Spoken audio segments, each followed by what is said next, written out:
Hey kid, don't ever let them get inside your head. They'll tell you what to do in life instead of everything you know that you could get. Don't let them guide your life towards regret. I'll fight for what I love with every breath. My past is filled with things I won't forget. Chapter 71. The owner of the Lamborghini. Oh, young Master Li, look. That douchebag that you were talking about is heading toward the Lamborghini. Haha, that douchebag definitely wants to see the famous Lamborghini to broaden his horizons. Maybe he LOL post it on WeChat moments and tell others how awesome he is. These people are very common. A few girls exclaimed with disdain. Maybe, what wouldn't this kind of person do? Li Jian smiled bitterly. Oh right, young Master Li, do you know who owns this car? I don't. But I understand a lot about the configuration and decor of the car. They're of top class. Even a simple process like car polishing is also being held to a high standard and is personally supervised by experienced craftsmen who have been in the industry for more than several decades. Li Jian laughed. Oh young Master Li, you really sparked our interest.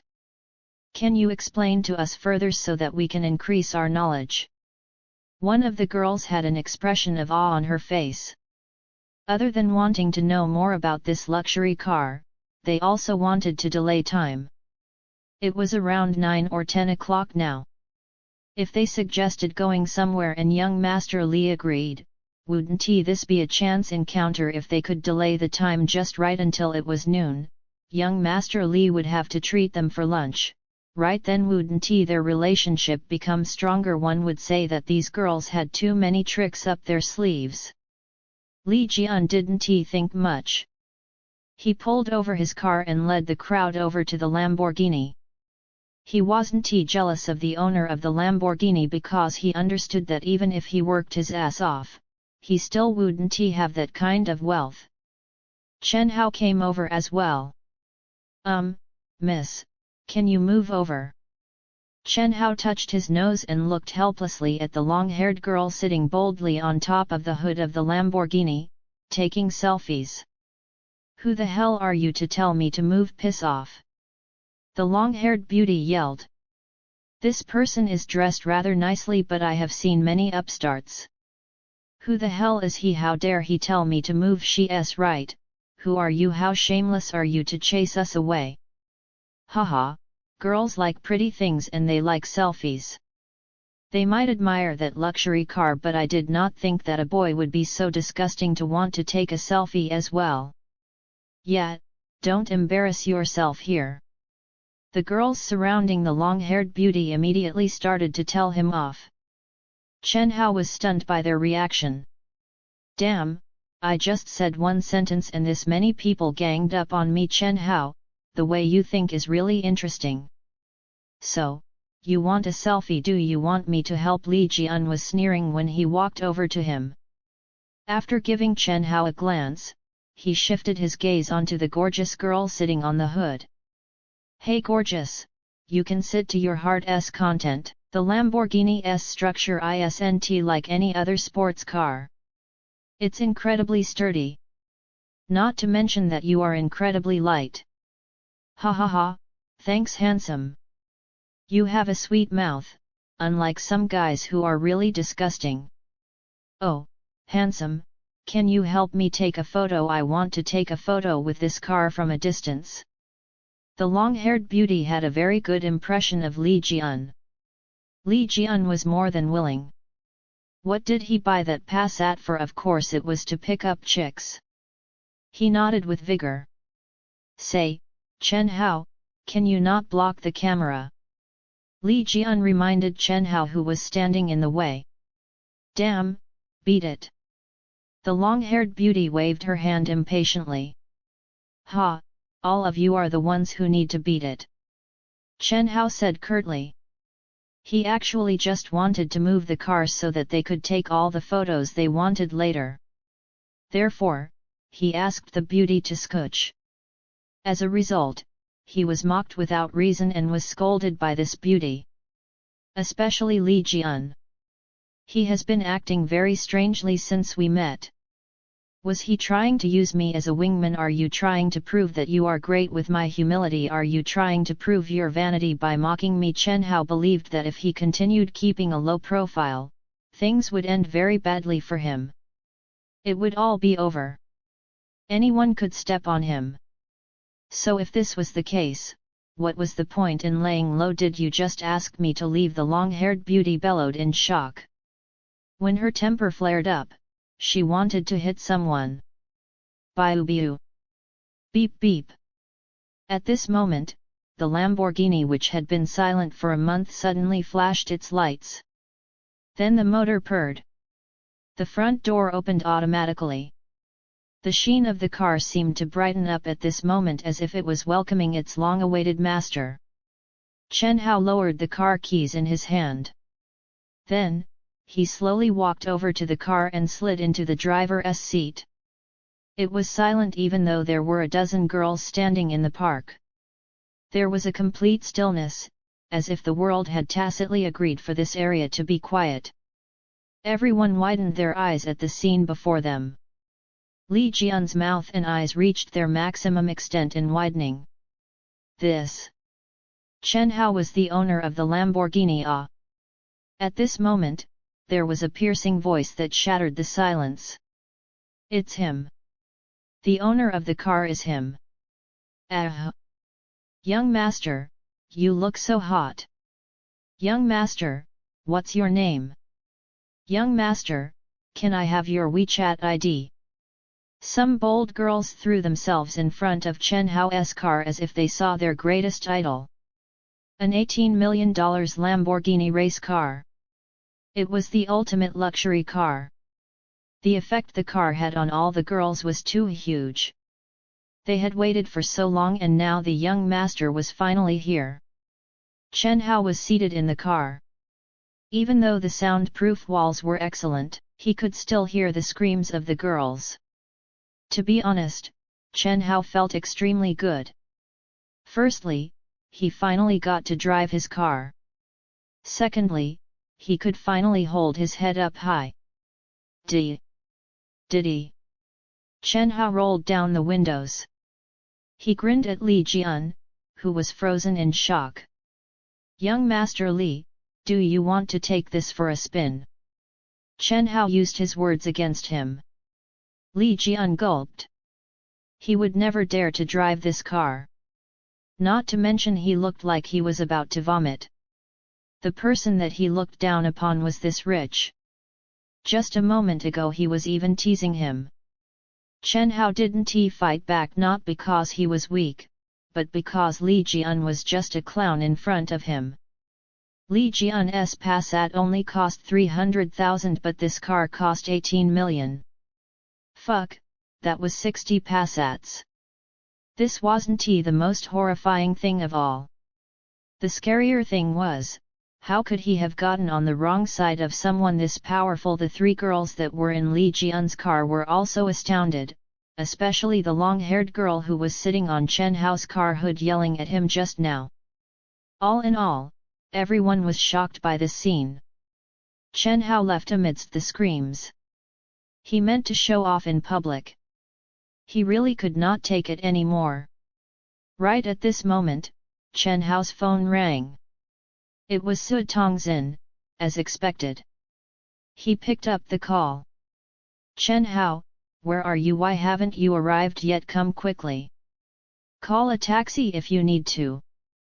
I'm waiting at the doors of Jade Dragon Villa. Okay, I'll be there right away, Chen Hao replied. When he was about to hang up the call, Chen Hao seemed to hear Su Tongzin say nervously, shoot. I meant to say that. There seemed to be a girl standing next to her. She asked, Tongzin, is not Chen Hao your boyfriend? Isn't he rich? Why does he need to take a taxi?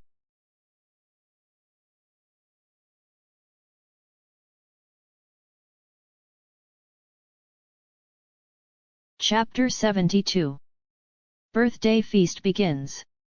Chen Hao heard the voice from the other end of the phone, but he didn't mind.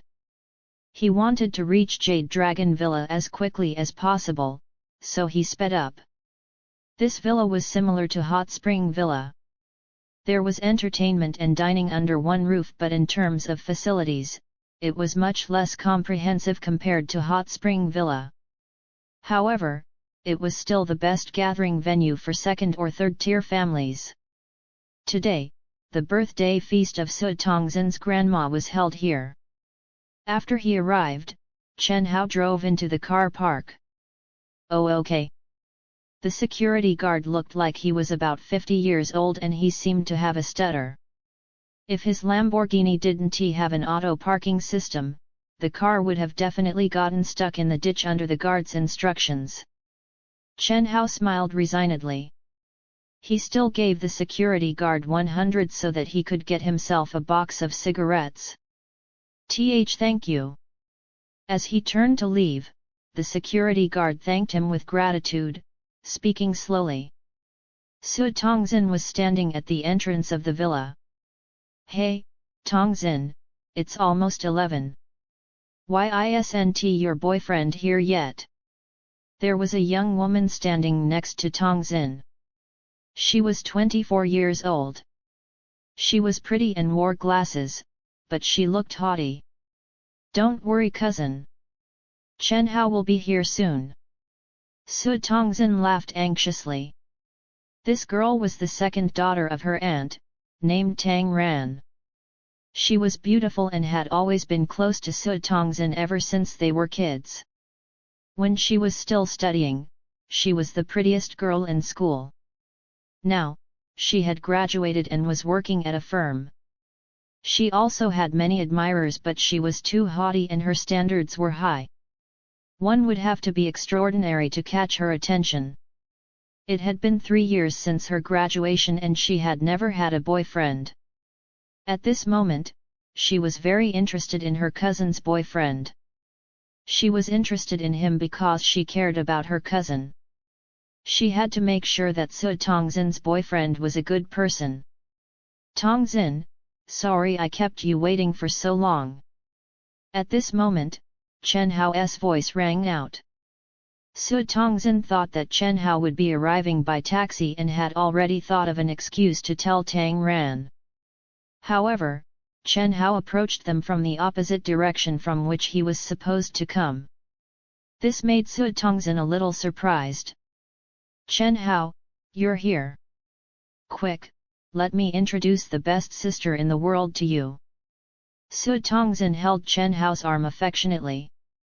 "This is my cousin Tang Ran. She's 4 years older than us. Isn't she pretty?" Chen Hao glanced at her and nodded. This woman was indeed pretty. "Humph, are you saying that I'm not pretty?" Su Tongzhen said coquettishly. She was just joking, of course. No, of course you are more, you're all beautiful, all beautiful." Chen Hao wiped the sweat off his brows. "Tongzhen, stop teasing Chen Hao." Seeing the banter, Tang Ran felt a hint of jealousy. Perhaps she had been single for too long. She couldn't stand seeing people being in love, including her cousin. Tang Ran crossed her arms and looked at Chen Hao. So, he was Tongzhen's boyfriend. He was well dressed and he looked handsome with a steady gaze. He also looked quite confident. She gave him 9 marks out of 100 for her first impression of him. This was a perfect example of why haughty Tang Ran could not find a boyfriend. "Chen Hao, nice to meet you. Tongzhen mentioned that your family runs businesses. May I ask what kind of business in particular?" she asked as she crossed her arms. "Oh, we dabble in a lot of sectors." To be honest, Chen Hao didn't know how to answer this question. His sister told him that his family had businesses in many industries and they had assets in half of the countries around the globe. If he was not mistaken, his family was a huge family with hundreds of years of history. Chen Xiao didn't give him the specifics. That was why Chen Hao had to fill in the gaps himself, and he could only give a general answer. I don't see your point. You seem confused. Tang Ran shook her head resignedly. Tongzin told me that you both met at the driving school and that you have already gotten your license. Have you bought a car already? She questioned again. Yes, he has. He bought a BMW 7 Series and his family told him to practice with that car first. But Chen Hao is afraid of driving it, so I told him to take a taxi. Su Tongzin knew that lying to her dearest cousin was not the best way to deal with this situation, but she didn't want Chen Hao to feel stressed. She had no choice but to lie. Ha, BMW 7 Series. There's a fool in our department who is driving this car. He wanted to woo me, but I told him to piss off. Tang Ran shook her head. If this was the case, then Chen Hao's family background is not bad. However, it would take a whole lot more than a BMW if he were to be my boyfriend. Tang Ran was really pretty, so she used this to her advantage. Her dream was to marry into a rich family and find a wealthy husband who was obedient. To be frank, it didn't matter if her future husband was older or younger than her.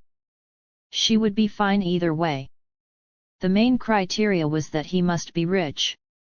Her definition of rich was not just owning one company that had assets over billions of dollars like some families. Rich to her meant a business empire.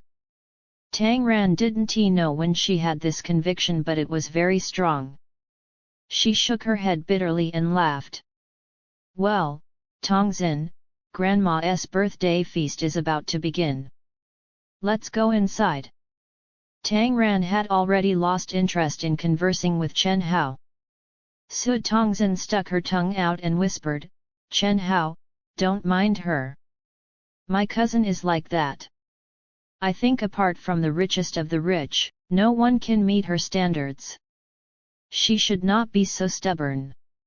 Chen Hao couldn't possibly tell Su Tongzin that he was the richest of the rich and that her cousin should marry him. That much was apparent. Moreover, her cousin was quite arrogant. Forget it. I'm helping Su Tongzin out by acting as her boyfriend. I don't need to take it so seriously. Then, the trio went inside. Nearly everyone in the family came to the birthday feast. Su Tongzin's uncles, aunties, and many other distant relatives were present. Therefore, the entire front villa of Jade Dragon Villa was reserved for the feast. People were flowing into the banquet hall. Grandma, I wish you longevity and may all your wishes come true, haha. Standing at the center was a white-haired woman wearing festive clothes. She chuckled. She looked at her eldest granddaughter, Su Ying. Ying, I don't dare to wish for longevity, but as for wishes, I hope all of you will find someone someday to settle down with and form your own family. One could not compare the older generation to the younger generation. The former usually hoped for a girl to marry at the age of 23 or 24. Yes, Grandma. Let me introduce you to my boyfriend, Li Jianese. Su Ying smiled and pulled Li Jianese to her side. Li Jianese was put under the spotlight. Many relatives chuckled. Mr. Li is really handsome. I heard that his family is quite rich too. Grandma, here is my gift for you, please have a look. Li Jianese smiled and took something out of his pocket. Everyone gasped when they saw what it was.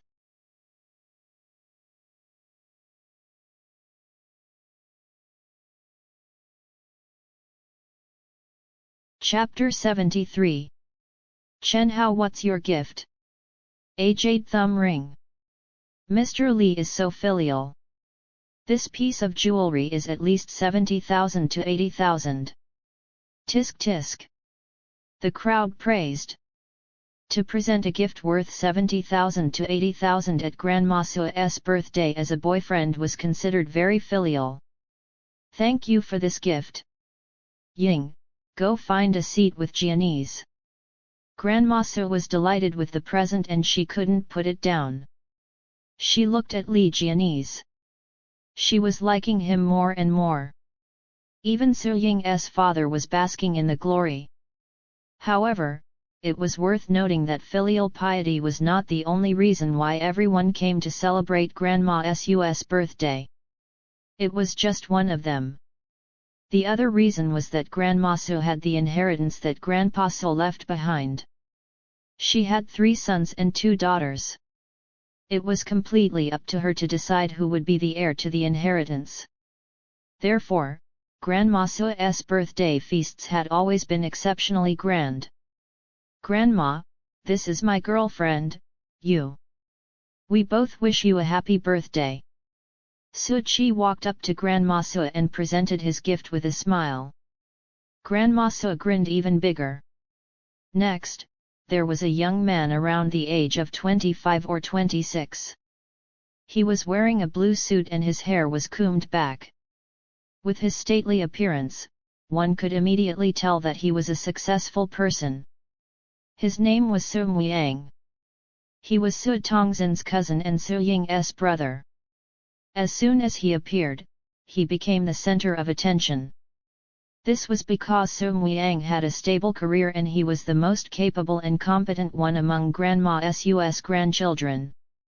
He was also the future heir to the Su family. "Grandma, I wish you fortune and longevity."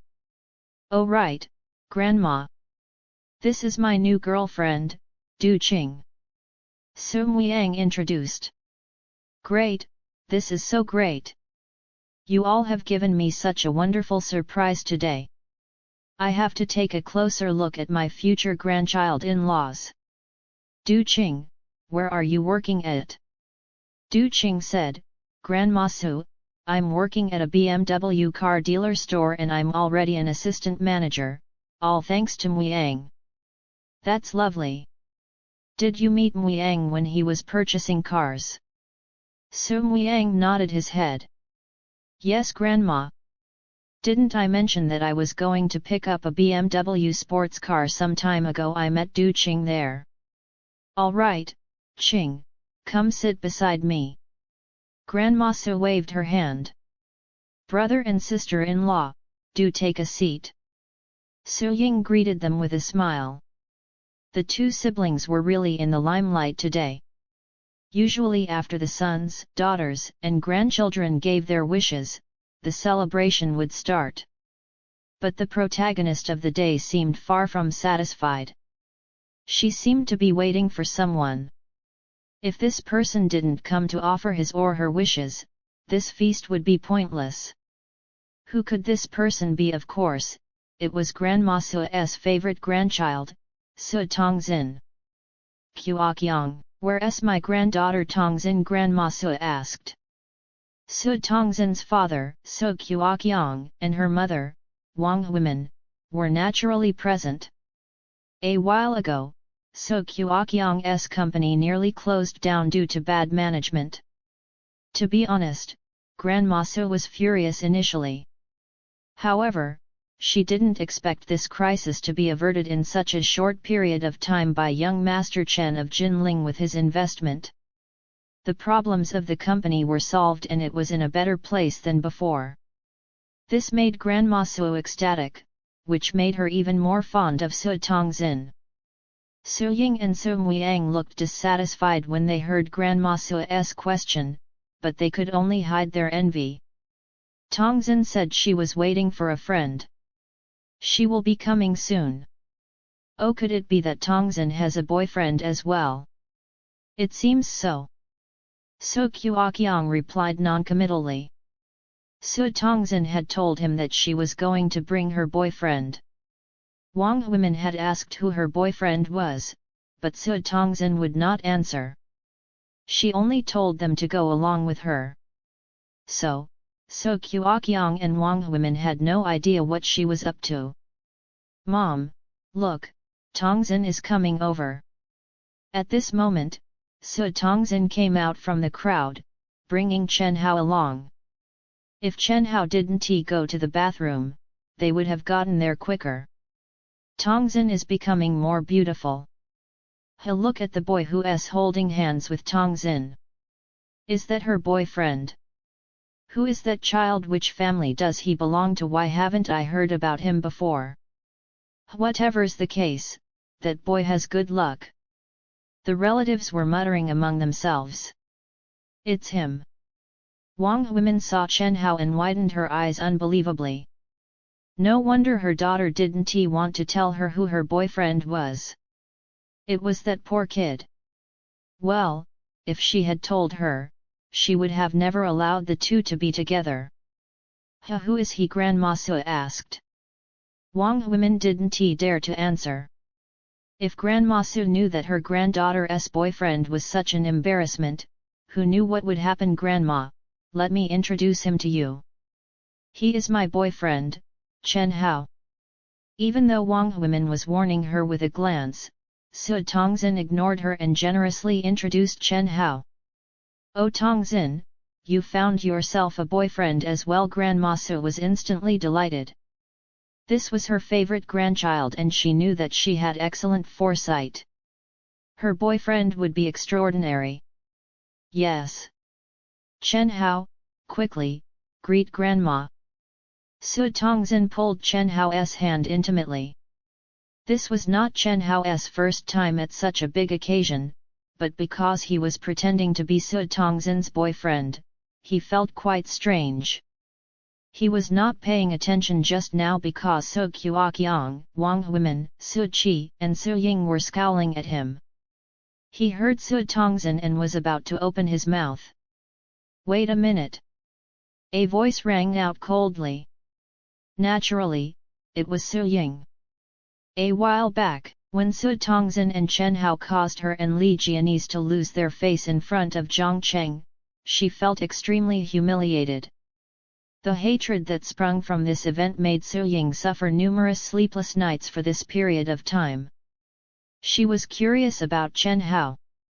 After asking around in their school, she found out that Chen Hao was not an upstart. He had only won the lottery. In the past, he was a douchebag with neither money nor power. Also, he was dumped by his ex-girlfriend.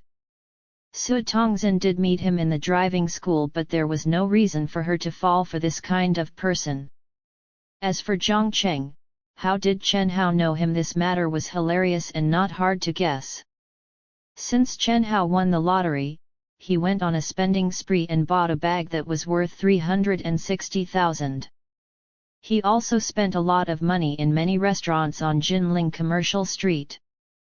Maybe Mr. Zhang had seen him coincidentally and felt that he was someone prestigious. This misunderstanding had happened to many people. Su Ying couldn't believe Su Tongzin had the guts to bring Chen Hao to this feast. Therefore, Su Ying asked frostily, Tongzin, Chen Hao, those who are in attendance have given Grandma a gift. Do you have a present for her? Of course I do. Su Tongzin replied icily. Your present is from you. I'm asking Chen Hao. He's your boyfriend and didn't you say Chen Hao was an upstart? He is so much better than Jianese, right? So we all want to see what Chen Hao's gift is. You're right. It's their first meeting after all. He should bring a gift, right? Who is he anyway? His family seems to be quite powerful. The relatives huddled closer, wanting to see what this boyfriend had brought.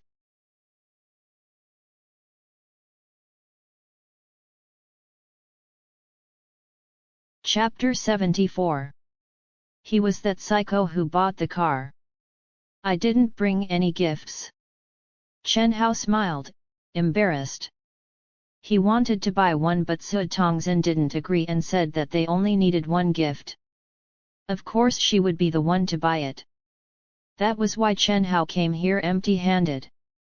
He knew that his presence at Grandma Su's birthday feast was enough to make Grandma Su happy. Who would have thought that Su Ying would try to pick a fight? What you didn't bring presents? I thought Tongzin's boyfriend would definitely bring an expensive gift. Isn't Tongzin's boyfriend an upstart? He should have known better. It's his first time coming to our family gathering, but he didn't bring anything. Ah, he's lackluster compared to Su Ying's boyfriend Li Jianese. A lot of relatives began to murmur. Their voices were not soft and everyone could hear them. So at the moment, Grandma Su felt a bit embarrassed. She was not the kind of person who liked gifts, but as an elderly, she valued other people's respect toward her. So, her attitude toward Chen Hao was less enthusiastic than that of Li Jianese. She just said that it was fine and told Chen Hao to sit aside. She then asked noncommittally, "Chen Hao, I heard your family has a strong financial background. What kind of business does your family run?" "Oh, we do all sorts of business," Chen Hao said mildly. Although Chen Hao was telling the truth, the answer was a bit disrespectful in the eyes of Grandma Su and the others. What did all sorts of business mean? What was the business specifically? He could not even answer a simple question properly. Su Tongzhen smiled and said hurriedly, "Grandma, it's his first time here. Be careful not to scare him with all your questions." "All right, I'll stop asking." Grandma Su let it go. After all, Su Tongzhen was her favorite. Humph, is he scared because of the number of questions or because of those questions itself? "Sister, do be clear, what business does Chen Hao's family run? I think you know better than all of us." Su Ying then said in a peculiar tone. The one thing that she couldn't stand most was that no matter what Su Tongzhen said or did in front of Grandma Su, she was correct. Grandma Su would always pamper her.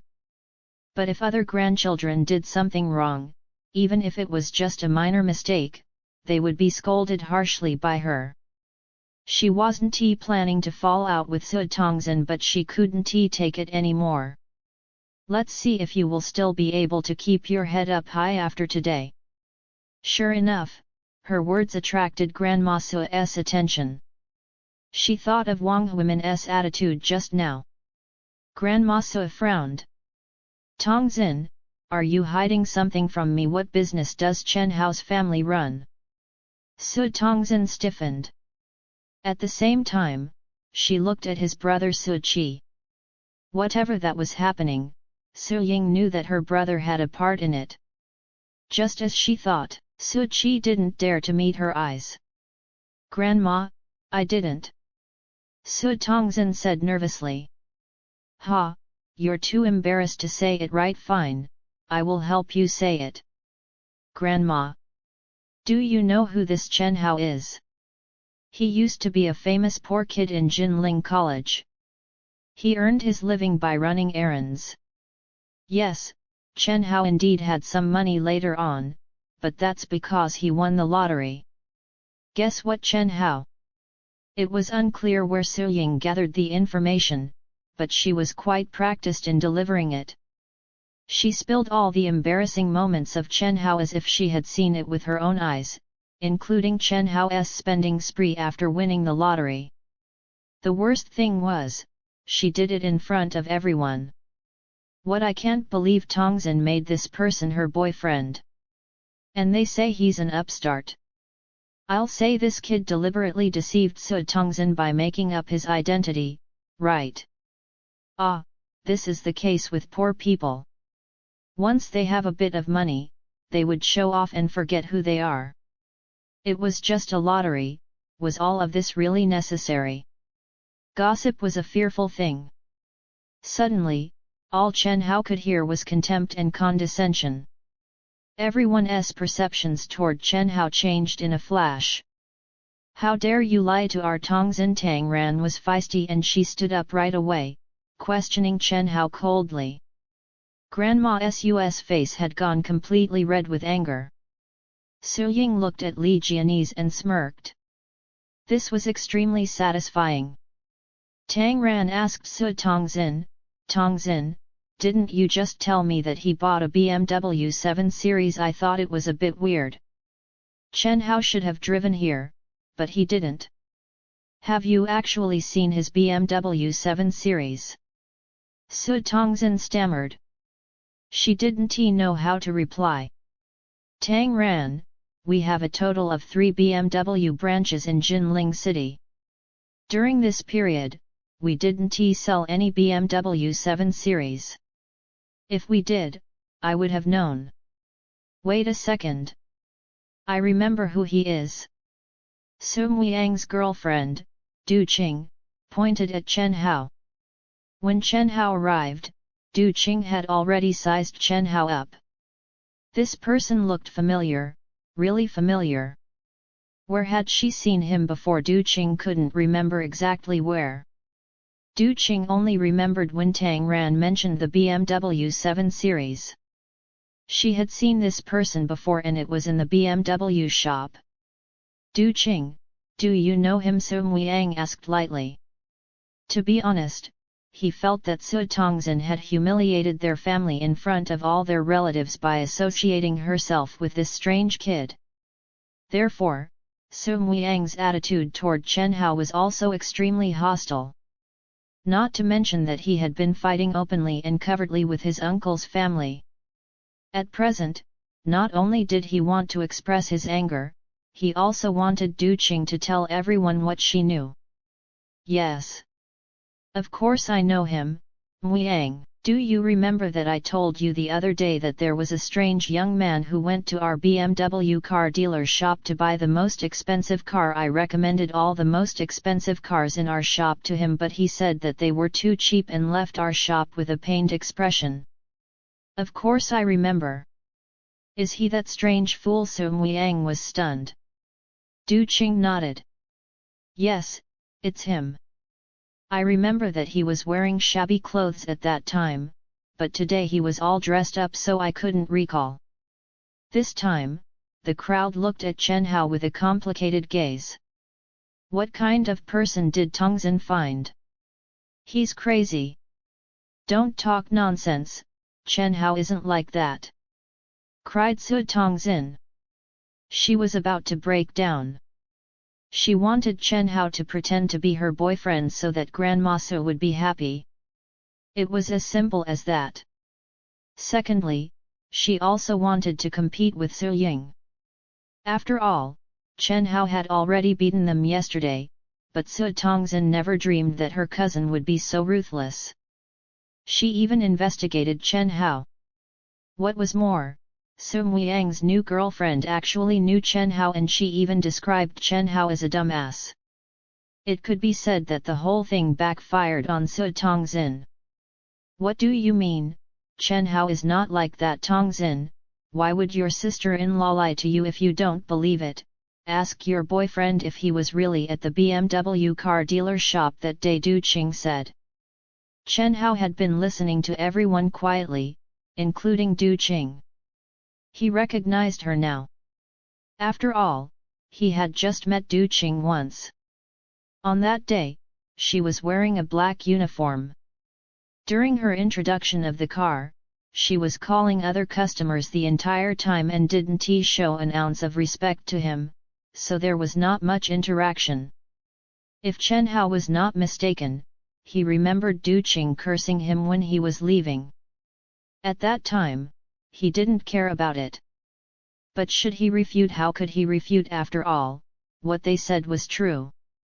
Then, in front of everyone, Chen Hao nodded. What she said is true. Indeed, that day I couldn't find an expensive car in the BMW shop. I was annoyed because those cars were really too cheap. Chen Hao said nonchalantly.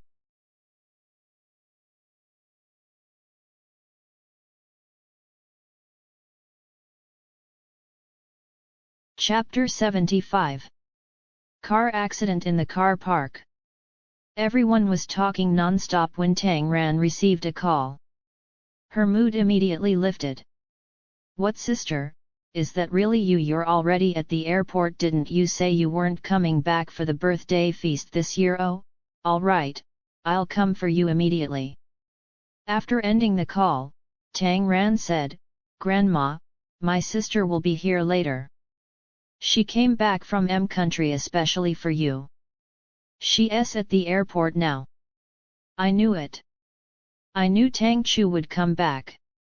Grandma Su immediately replied with a smile. In that case, Muiyang, please go and pick her up by car. Go alone, Du Qing will stay with me. All right, Grandma. Su Muiyang said with a smile, then waved the BMW car key in his hand and left straight away. Su Tongzin looked a little gloomy. Tang Ran's elder sister was Tang Chu.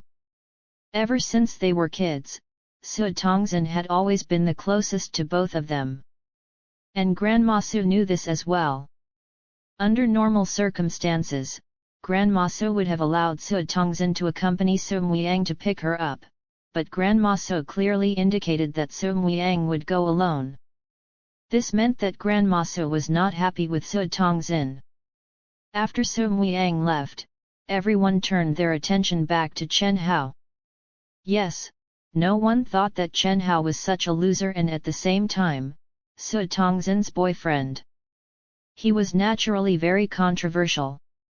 In face of this, Chen Hao just listened quietly. Chen Hao was angry with others for their slander and ridicule, but he had to preserve Su Tongzin's dignity. Therefore, he kept his anger to himself. Suddenly, Du Qing's phone rang. It's Muiyang. Maybe he wants me to come with, Grandma. Du Qing smiled and answered the call. After a few interjections, her face turned pale. Grandma, oh no! Muiyang crashed into a car. What? When he was backing out of the car park, he accidentally crashed into another car. Oh, I thought it was a big deal. Is Muiyang's car okay? Grandma Su asked. It's no big deal. If Muiyang's car isn't damaged, ask him to pick up Tang Chu first. I'll help him with the rest. Su Qi smiled resignedly. Was it such a big deal? Muiyang, you can leave first, Su Qi said. He will help you deal with it. What? Okay. Du Qing hung up and looked at Su Muiyang's father. Muiyang said he dare not leave and asked uncle to hurry up and have a look. He may be in big trouble. What's the matter? The crowd grew curious. Because of curiosity, everyone went to have a look, even Grandma Su. Su Muiyang was usually very mature. Under normal situations, he wouldn't behave like this. Chen Hao, let's go over as well. Tongzin suggested. Chen Hao nodded with a smile. By the time Chen Hao arrived, the whole Su family had already surrounded the cars. Su Muiyang was explaining. Dad, I didn't mean to. It's all because of this security guard. He told me to continue to go backward and I crashed. This is the most expensive Lamborghini model. To fix this, you need at least 700,000 to 800,000 because the headlights are damaged. Some relatives recognized the model of the car and exclaimed. The owner of this car must be of high status. We can afford to pay 700,000 or 800,000, but we might have offended him. Look, it is a brand new car after all. Does anyone know who would be able to afford a sports car worth a few million in Jinling City? The crowd were discussing excitedly. Chen Hao was listening and he tensed. Fuck, my car is parked in this spot. Did he really crash into my Reventon? Squeezing his way through the crowd, Chen Hao nearly burst into tears when he saw it. It really was his beloved car. The body of the car was fine. The crash caused some scratches, but the right headlight was smashed. Repairing a headlight was neither expensive nor cheap. Plus the scratches, it would be about 1.8 million. But as someone had said, it was a brand new car. Grandma Su was also very anxious. Muiyang, why are you so careless? The security guard obviously has a stutter. Couldn't you tell now? Great. Not only do we have to pay 1 million, we might also have offended someone. Muiyang, Grandma. This time we might really be in trouble. We can't afford to offend the owner of the car. Du Qing tugged Muang's hand at the side. She knew what was at stake. Du Qing, why would you say that? Do you know whose car is this? Grandma Su asked. Yes. Du Qing nodded solemnly. Just now I took a picture of this car and sent it to our employees because some of our employees used to work in Lamborghini. He said in the group chat that this car was sold several days ago, with a transaction price of $18 million. On the day the car was bought, the manager of the shop followed the buyer everywhere, who was a young master, and paid great attention to him. Even the manager acted humbly. Besides, do you know who the manager of Lamborghini in Jinling district is? It's Wang Jiang. Du Qing said respectfully. She's right, it is Mr. Wang Jiang. Even he was so respectful to this car buyer. The reason why Mr. Wang Jiang got to where he is today is because he relies on his contacts and his excellent ability. With that being said, Grandma Su became more nervous. Then let's get out of here, or we'll be in trouble when the young master comes. Grandma Su said in a flurry. She was the most experienced with the ways of the world. She knew clearly what consequences would be brought to them if they offended a big family. They would be crushed. Grandma, we must not leave. There are surveillance cameras everywhere. Su Ying and Tang Ran persuaded. To be honest, at the moment, Su Ying's eyes did not leave the luxury car for a moment. She was even imagining how it felt like to sit in the luxury car. If only her boyfriend Li Jianese could own this car. However, she knew that it was impossible. As for Tang Ran, her thoughts were even bolder. She wanted to wait for the owner of the car.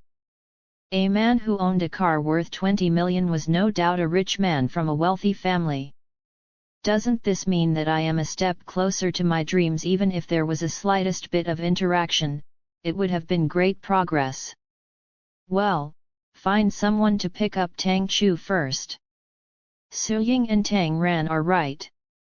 We can't leave. It's better if we don't leave. If we leave, we would really get into big trouble. Grandma Su said sternly. She felt that she was getting senile. Grandma, I want to pick her up, but I dare not go. Su Muang gulped. It's okay, you go and pick her up first. Grandma, you can go back to your birthday feast, too. This car is damaged, what's done is done. It's fine. Just then, a voice rang behind the crowd. Of course it was Chen Hao.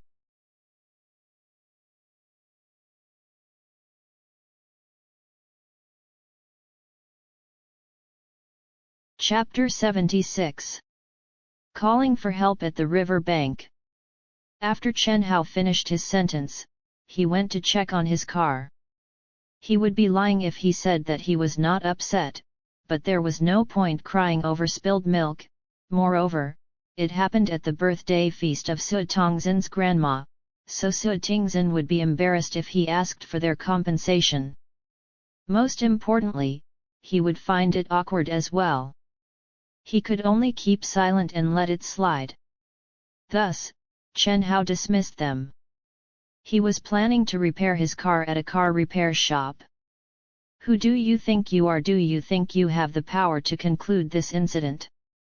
Do you really think that you are young Master Chen of Jinling Street? When you rise to that level, maybe you'll have the rights to interrupt in this matter. Exactly. If we leave now, we will be the culprit who absconded from an accident involving a large sum of money. We might face severe penalties. Don't you have any common sense about laws? At once, the cousins as well as the aunts and uncles of Su Tongzhen started to jeer at Chen Hao, especially Su Ying, who sneered, "He's just an uneducated hick. Why bother talking to him about the awareness of the law? Enough about him. He won't be of any help in this situation. We shouldn't waste our time on him. Instead, let's try to use our connections to solve this issue. Tang Ran glanced at Chen Hao indifferently and redirected everyone's attention to the car. Tang Ran is right. Since it has already happened, we should not avoid it.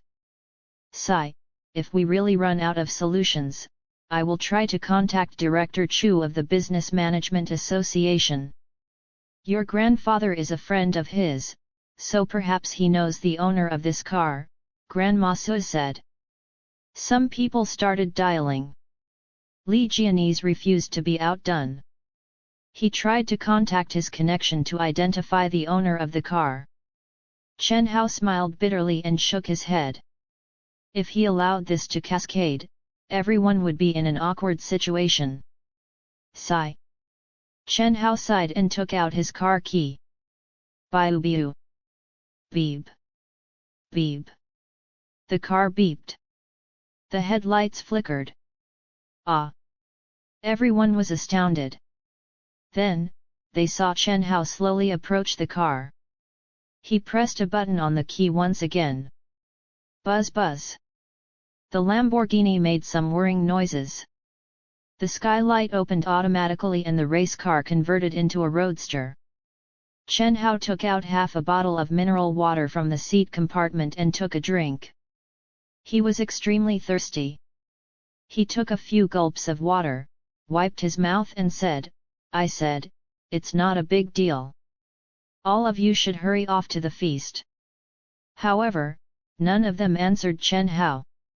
Chen Hao only received moments of deathly silence. Clank! Suddenly, Li Jiannan's phone fell to the floor from his loosened grip while he was in the process of dialing numbers. Gulp! Su Qi and his girlfriend who were standing at a side swallowed their saliva simultaneously. Su Ying's chest was heaving intensely.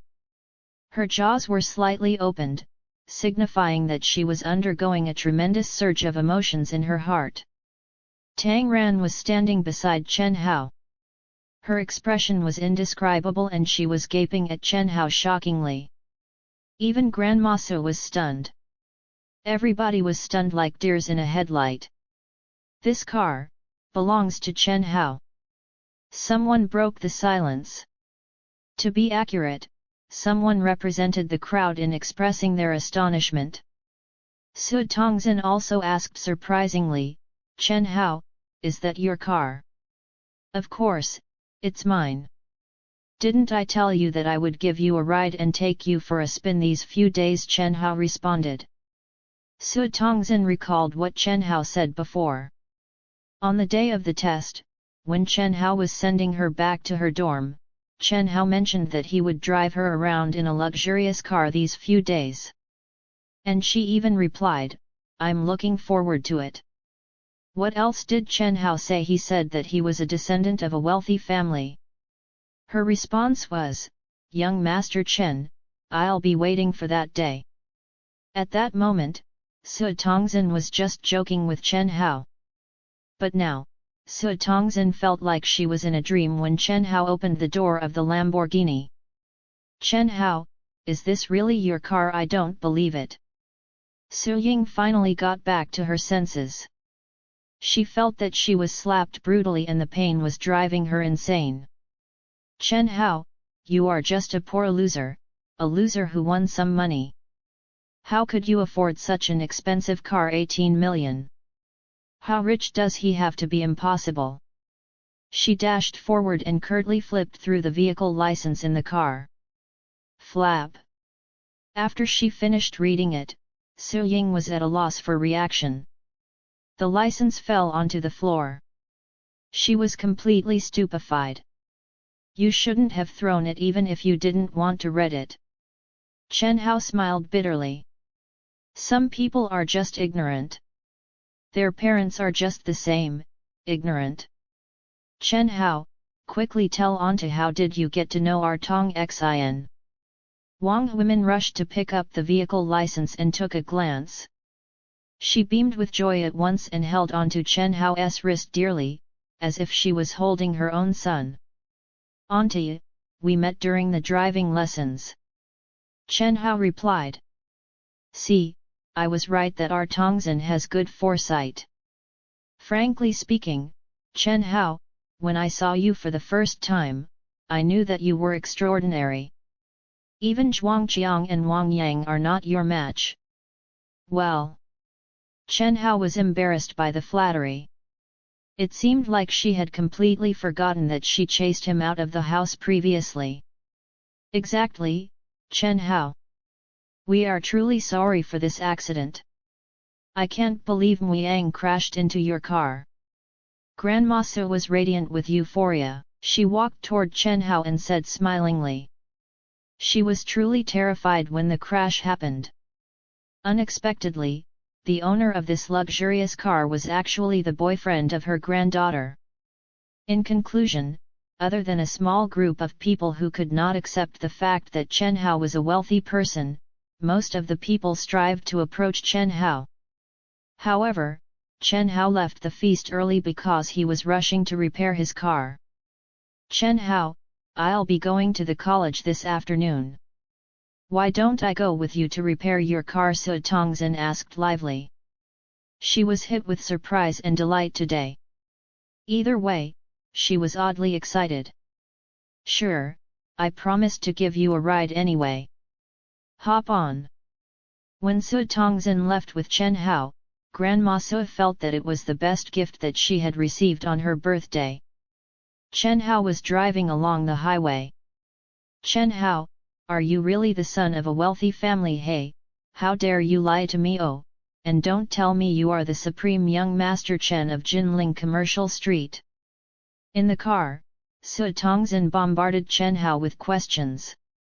Chen Hao didn't know what to tell her. They had indeed guessed correctly.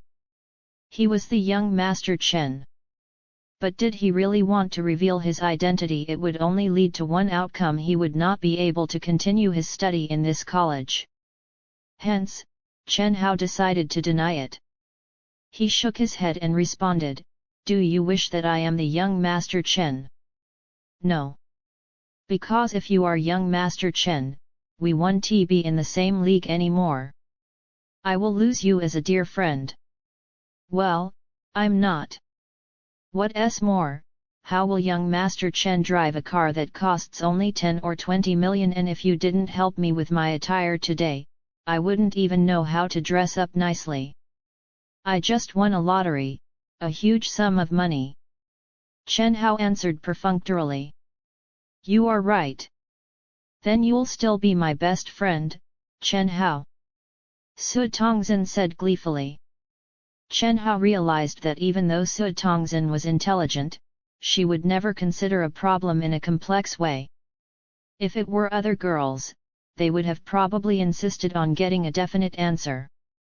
But Su Tongzin did not inquire further after Chen Hao told her that he was not the young master Chen. Perhaps the status and wealthiness of Chen Hao did not matter to her.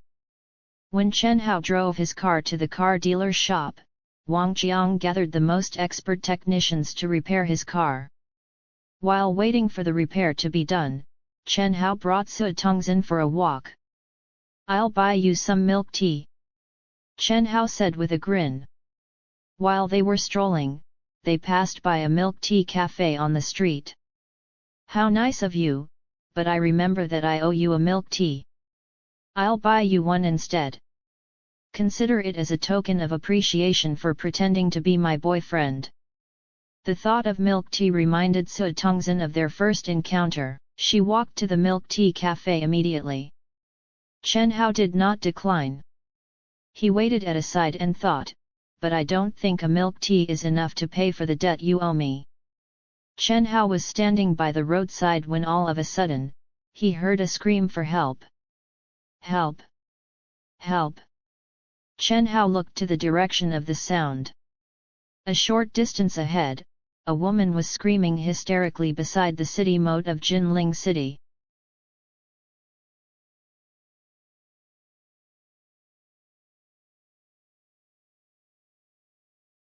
Chapter 77.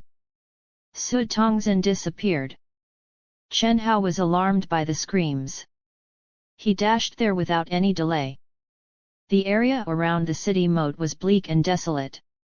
There were no park or recreational facilities. That woman's face was covered in tears and her clothes were drenched. As soon as she saw Chen Hao, she almost kneeled down. "Quick, please rescue my daughter." She was fine looking. Judging from the jewelry she wore, it seemed like she was someone reputable. She pointed at the river frantically. Chen Hao saw a little girl flailing in the water. It was clear that this woman rushed to rescue her daughter when her daughter fell into the water. However, this woman could not swim, causing her to scream for help gracelessly. Chen Hao noticed that the struggles of the little girl had faltered and she was sinking under the water. He knew that the little girl didn't have much time. Without hesitation, he ran forward and jumped into the river. Chen Hao lived in a small village at the outskirts of town when he was young. There was a river in the village where Chen Hao learned to swim. Fortunately, this area of the city moat was not deep. On top of that, the little girl might have learned some basic swimming skills previously, so Chen Hao managed to rescue the little girl. When the little girl was dragged out of the water, she coughed out some water. Her face was red due to the suffocation. Her mother was worried to death. She patted on the little girl's back while thanking Chen Hao repeatedly. "We should call 120. Absolutely, the girl is too young. Geez, how could you let your child go near the water without your supervision?" Several residents came after they heard the noises.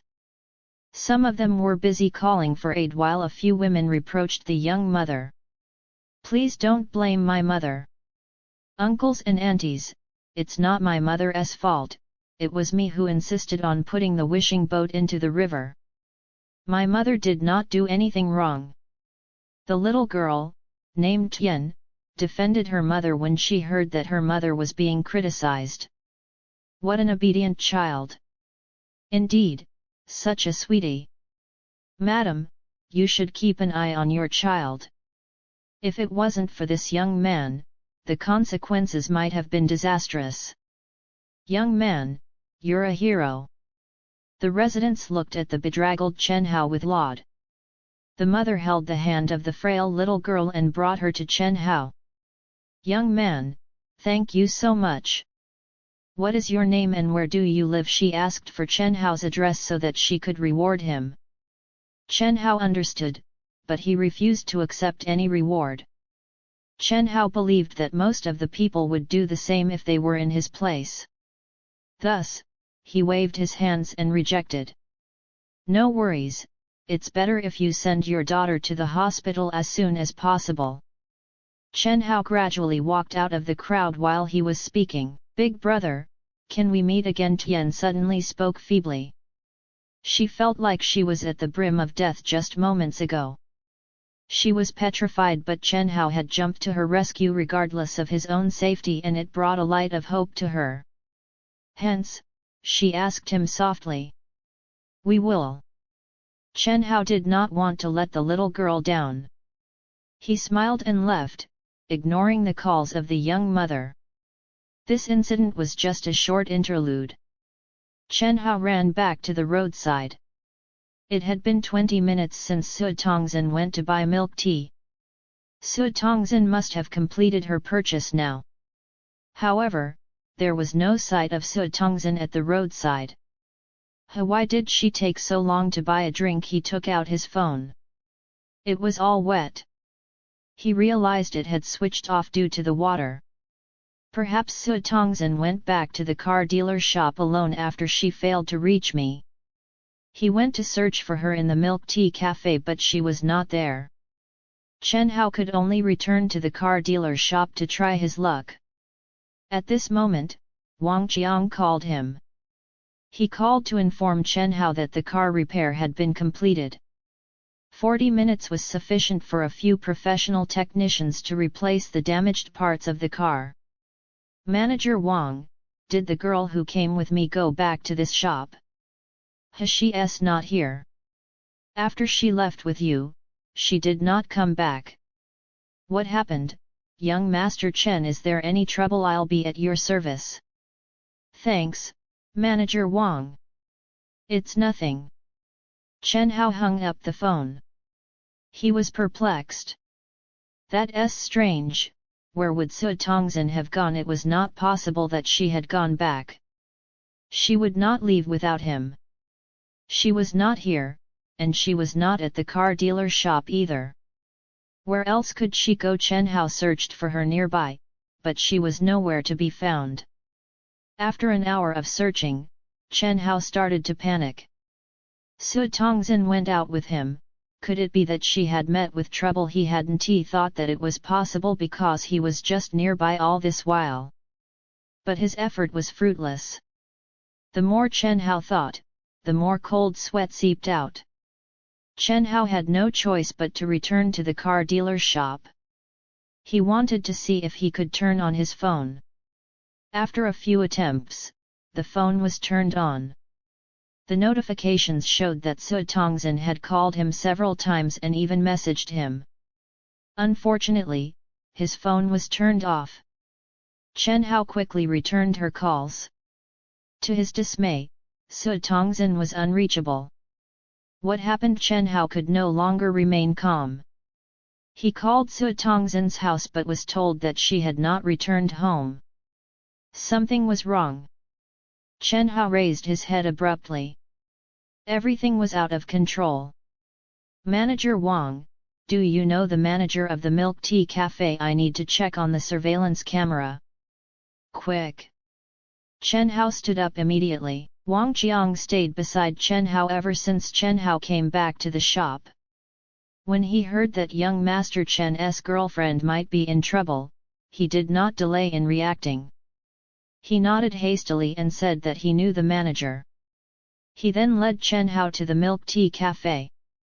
After inspecting the surveillance camera's playback, Chen Hao was clear of the entire incident. It happened 2 hours ago. After Su Tongzhen bought the milk tea, she realized that Chen Hao was not there. She quickly called Chen Hao, but his phone was not in service. Su Tongzhen was anxious. She squatted at the side and waited for 10 minutes, but Chen Hao did not appear. At this moment, a black Passat stopped beside Su Tongzhen. A young man with a cap got out of the car. Are you Su Tongzhen? The man asked smilingly. Su Tongzhen nodded. And you are? Hi, I am an Uber driver. Young Master Chen had something important to attend to, so he left earlier.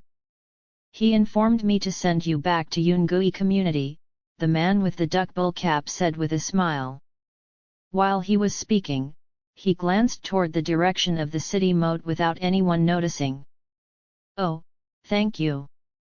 I'll give Chen Hao another call. Why did he turn off his phone?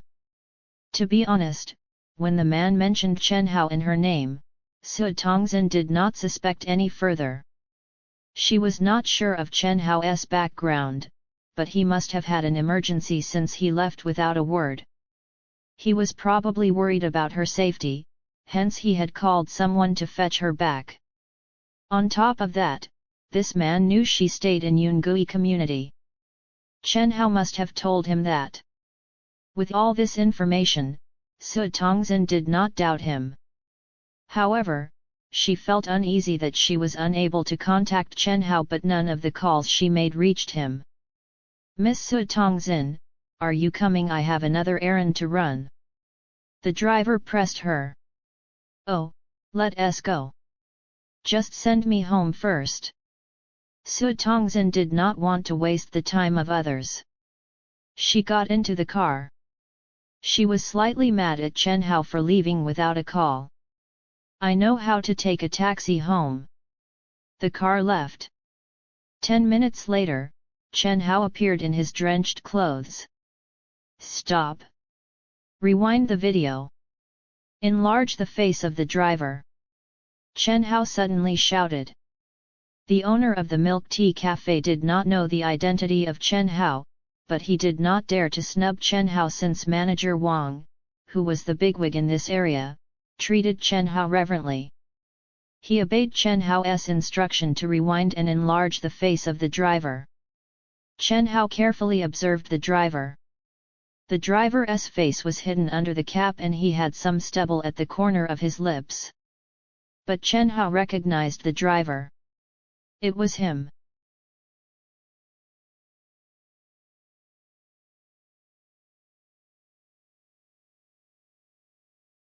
Chapter 78. Chen Hao was anxious. Ning Fan. Chen Hao recognized that the man in the surveillance video was Ning Fan from the Ning family after he enlarged the screen.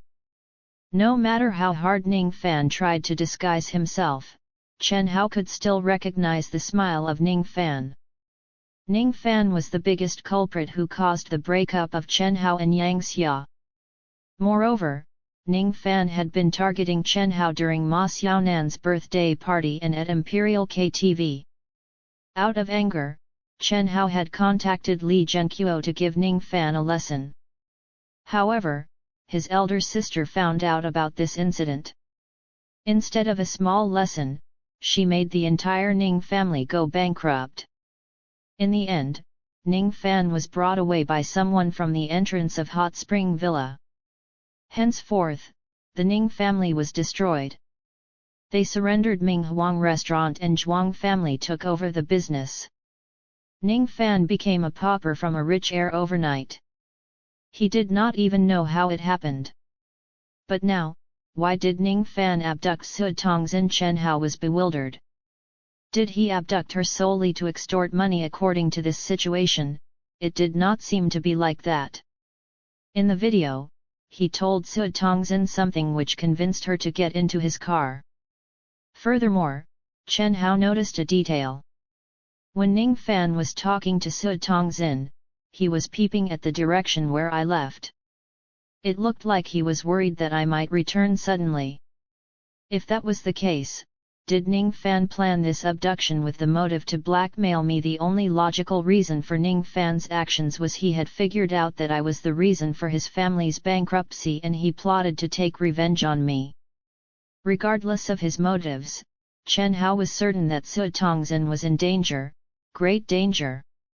Chen Hao was racking his brain for a countermeasure. At this moment, Chen Hao's phone rang. It was from an unidentified number. Chen Hao immediately picked up the call. Hello, Chen Hao, or should I call you young Master Chen? Do you remember me? A callous and smug voice came from the other end. Ning Fan, it really is you. Chen Hao recognized his voice the second he heard him. Not bad, I didn't expect that I would be remembered by a young master like you. Isn't it dramatic? Chen Hao, we thought you were just a poor loser in the past. Who knew that you were a wealthy person and the owner of Jinling Commercial Street? I thought my dad was powerful, but he was just your employee. If I hadn't eavesdropped the conversation between Li Zhenqiu and you over the phone when I planned to take revenge on Li Zhenqiu, I would have never known that you were the culprit who destroyed my family with just one word. But young Master Chen, why did you fuss over me since you were so wealthy? It's true that I made Lu Chen snatch your girlfriend, I was wrong. But how could you destroy my family, leaving me with nothing? How could you be so cruel? Chen Hao responded calmly, I thought I was cruel too at first. But I don't think so now. Ning Fan, regardless, this is our business. Tongzhen is innocent, let her go. I'll meet you and I'll agree to all your conditions. Chen Hao, how arrogant of you to speak like that.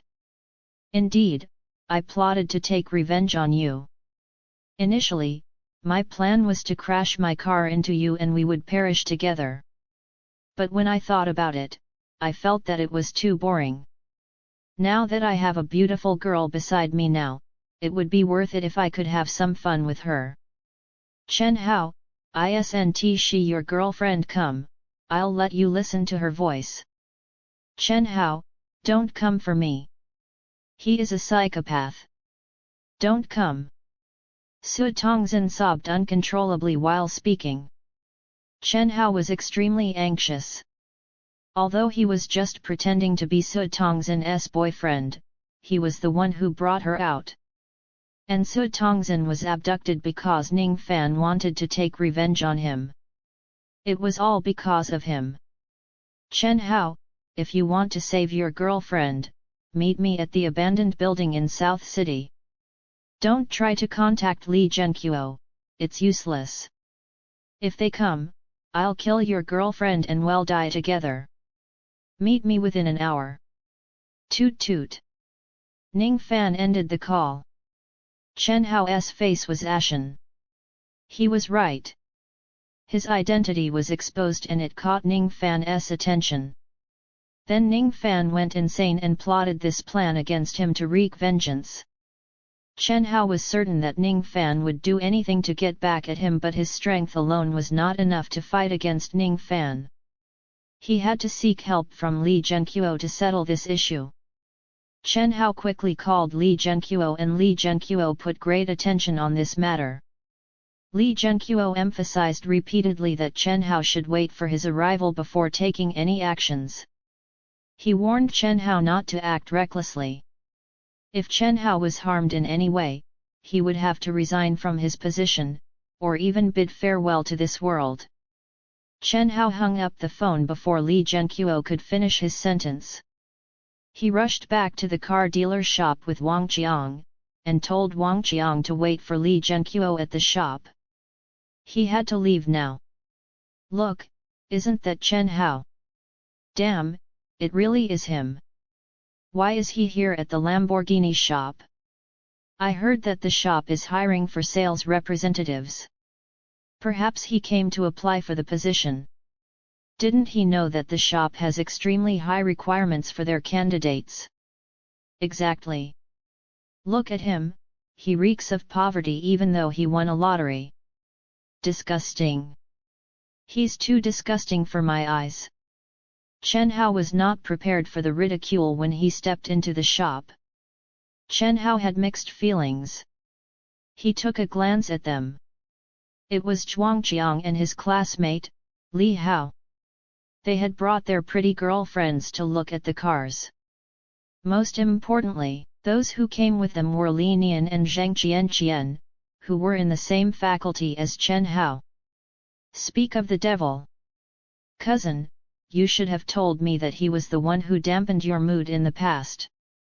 I would have told you all the stories I have heard about him. Li Nian told Li Hao smilingly. Indeed. Even I was attracted to Chen Hao some time ago, let alone you, cousin. Zhang Qianqian was now Li Nian's girlfriend. Through Li Nian, she met Li Hao, who naturally introduced her to a powerful young master like Zhuang Qiang. It was an enormous eye-opener for her. A while back, she was told that Chen Hao was wealthy during a meal with Wang Yang and the others. Zhang Qianqian was tempted. She tried to approach Chen Hao and even wanted to have a one-night stand with him. However, Chen Hao was cold toward Zhang Qianqian, causing her to be dispirited for a while until she was invited to a gathering by Li Nian. There, she met Li Hao and young Master Zhuang, and since then, she felt like she had entered a whole new world. Was this the life of an actual wealthy person? As for Chen Hao, who won a lottery, he was just a disgusting poor loser. Zhuang Qiang was glaring at Chen Hao as well. He said, maybe he has spent all his money, and that's why he is looking for a job desperately. Let's not talk about him, I'll tell you more about this Reventon instead. They then gathered around the Lamborghini Reventon that was just repaired and expressed their admiration. Chen Hao ignored them. He was overwhelmed with anxiety about Su Tongzhen's safety. He did not have the time to care about their opinions. Beep beep. The car unlocked. Chen Hao pushed Zhang Qianqian away, who was standing by the door, and got into the car.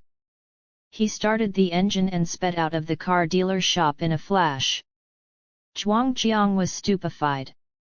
Zhang Qianqian, who was about to bellow, was also stunned. In short, all six of them stood there in shock. Chen Hao drove the car away. That car belonged to Chen Hao. What? How was that possible? Zhang Qian felt like she was slapped. Look!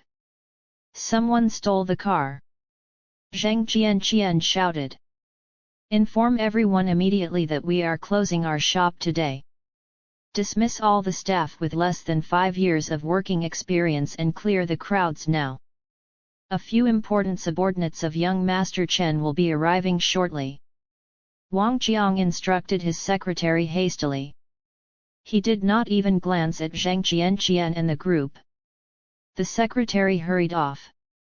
Zhuang Qiang and the rest were still standing there in confusion. Skreek! Suddenly, there were sounds of car braking from the outside. Almost a dozen Rolls-Royce Phantoms stopped at the entrance of the car dealer's shop. Soon afterward, Li Zhenqiu got down from the car and rushed into the shop.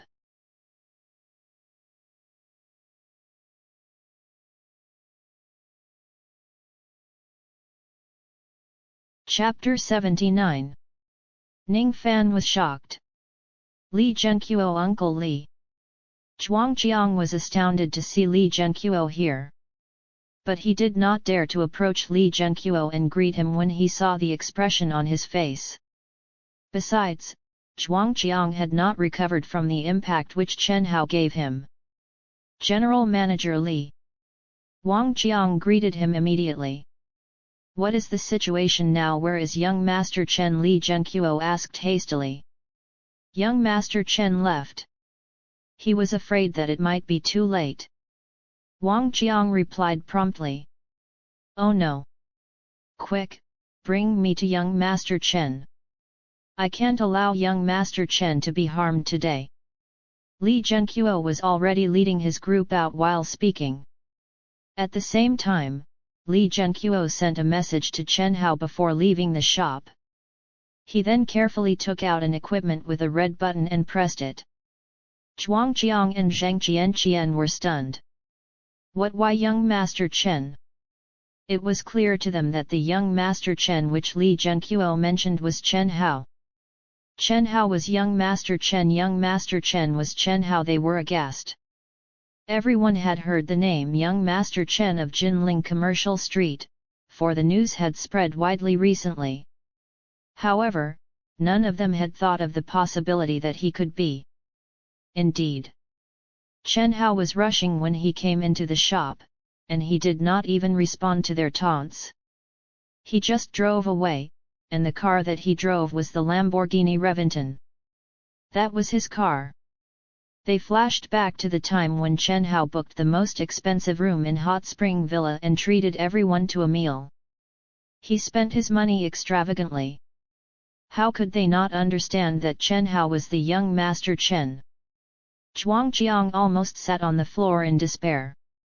He asked the sales advisor beside him in disbelief, is Chen Hao the young Master Chen which was mentioned by Manager Wang and General Manager Li, and that car belongs to him? The sales advisor nodded in reverence. Yes, don't you know him? The last question was weird. The sales advisor thought, I was surprised that you had the guts to mock young Master Chen. I thought you were even more prestigious than young Master Chen, but it turns out that you don't have an inkling about the background of young Master Chen. Oh my God! Zhuang Qiang was completely shocked at this moment. Zhang Qian was extremely embarrassed. The one whom she looked down upon was actually someone she could never reach. Now, Zhang Qian and the others were left with mixed emotions. They almost lost the will to live. Why don't we follow them secretly to check if it's a repeated name? Li Hao and Li Nian suggested simultaneously. They would rather deceive themselves than accept reality. I agree. I agree too. We need to hurry, or else we will lose them. Zhuang Qiang wiped off his cold sweat and got into the car with Li Hao. Chen Hao was speeding all the way. He sped through dozens of traffic lights.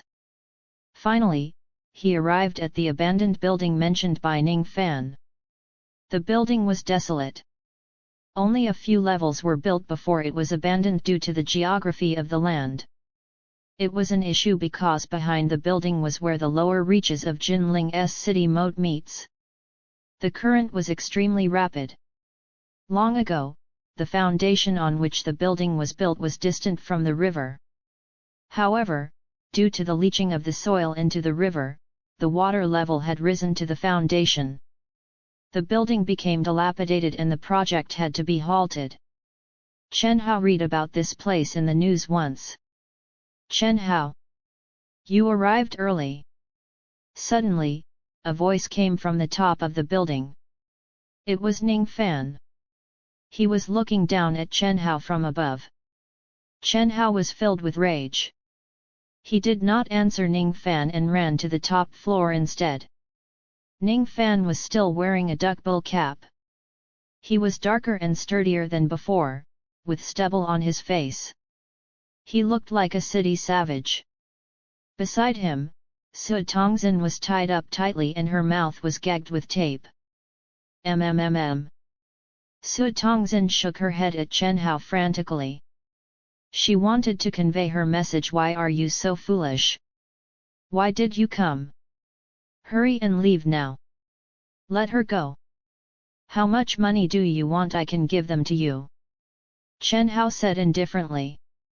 Money? Chen Hao, do you really think that money is the solution to everything? I will tell you, money is the thing I abhor the most now. Of course, nothing can surpass the hatred toward you in my heart. I don't want anything else now, I just want your life. Although I played dirty, my pleasure is all that matters. Young Master Chen.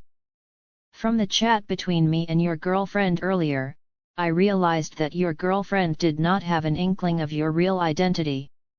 Chen Hao felt that he was facing a maniac who had lost his mind. Ning Fan was rich in the past. He was puffed up with pride and arrogance and he had no consideration for others. Now that he was in dire poverty, he went to the extreme. Su Tongzin, let me tell you the truth today. The one standing in front of you, is not just anyone, but the wealthiest person in Jinling, or must I say, the whole country. The entire Jinling commercial street belongs to him. Su Tongzin stared in disbelief after she heard Ning Fan. She was having doubts earlier, but she was still surprised when her doubts were confirmed. If that was the truth, Chen Hao was the one who had been helping her family all this while. Ning Fan, you better let her go. If you free her, I will give you a sum of money. Otherwise, you'll regret it. Regret? Chen Hao, I was as deluded as you are now. I thought money was the ultimate solution in this world, but now, I will wake you up from your sweet dream. Money is not all powerful. I will never let her go. I will make you watch while she falls to her death.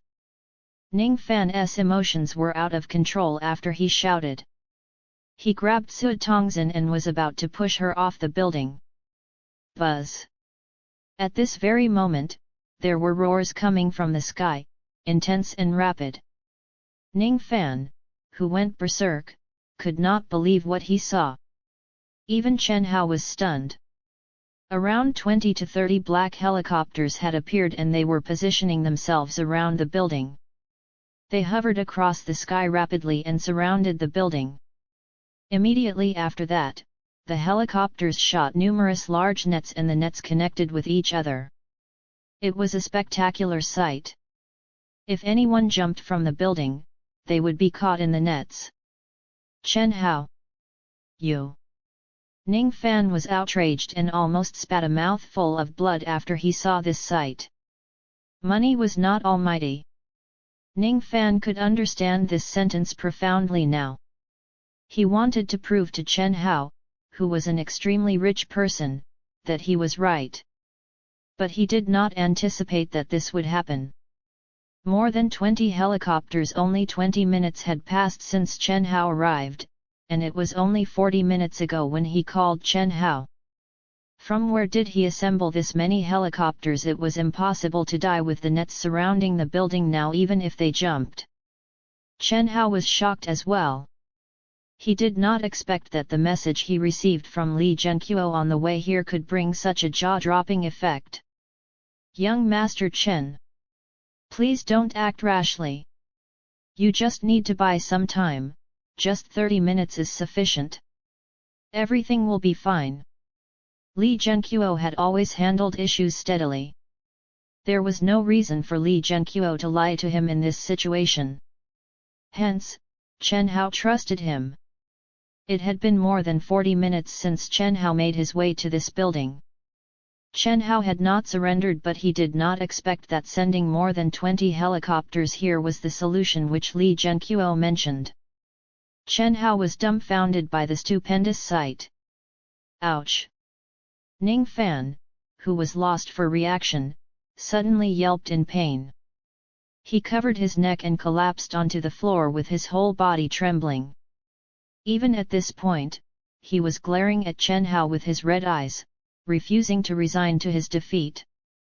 Just a few seconds later, a helicopter landed on top of the building.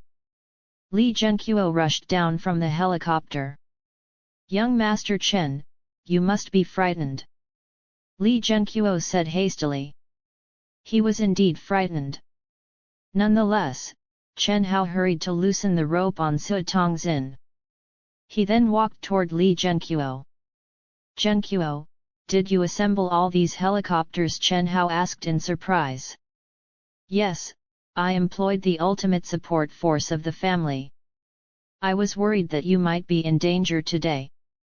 Ahem, I thought that it was time to let you know how powerful your family is. This will be my last service to you, Li Zhenqiu said while smiling bitterly.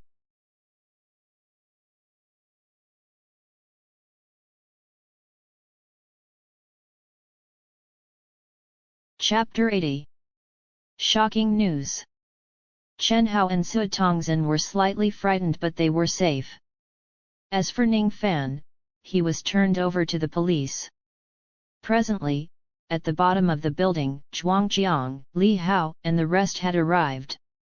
They were utterly shocked by the sight. They were speechless. Was this the power of young Master Chen? There were more than 20 helicopters. Zhenqiu, what do you mean by your last service? Chen Hao was taken aback by the last sentence of Li Zhenqiu. As much as he wished to understand more about his family right now, he could not ignore the fact that Li Zhenqiu was bidding farewell to him. Yes, young Master Chen. This equipment is used to deploy the family's ultimate support force. I used it today because I was afraid that you might be harmed. Even though these helicopters were still a distance away from Ning Fan at that time, he would have been taken down immediately if he had made a move. These forces had considered all possibilities and came up with solutions for each scenario to rescue you. However, it only means that I was derelict in my duty once I summoned them. Hence, I will need to resign from this position immediately, Li Zhenqiu said dejectedly. Nevertheless, there was no sign of regret on his face.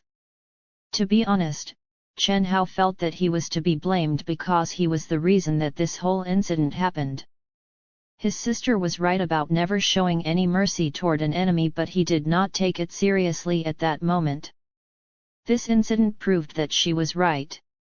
He did not get rid of Ning Fan completely previously, so now, he faced the violent revenge from Ning Fan, who had figured out his identity. Even though Ning Fan was not a threat to them now, the mere thought of this incident scared him still.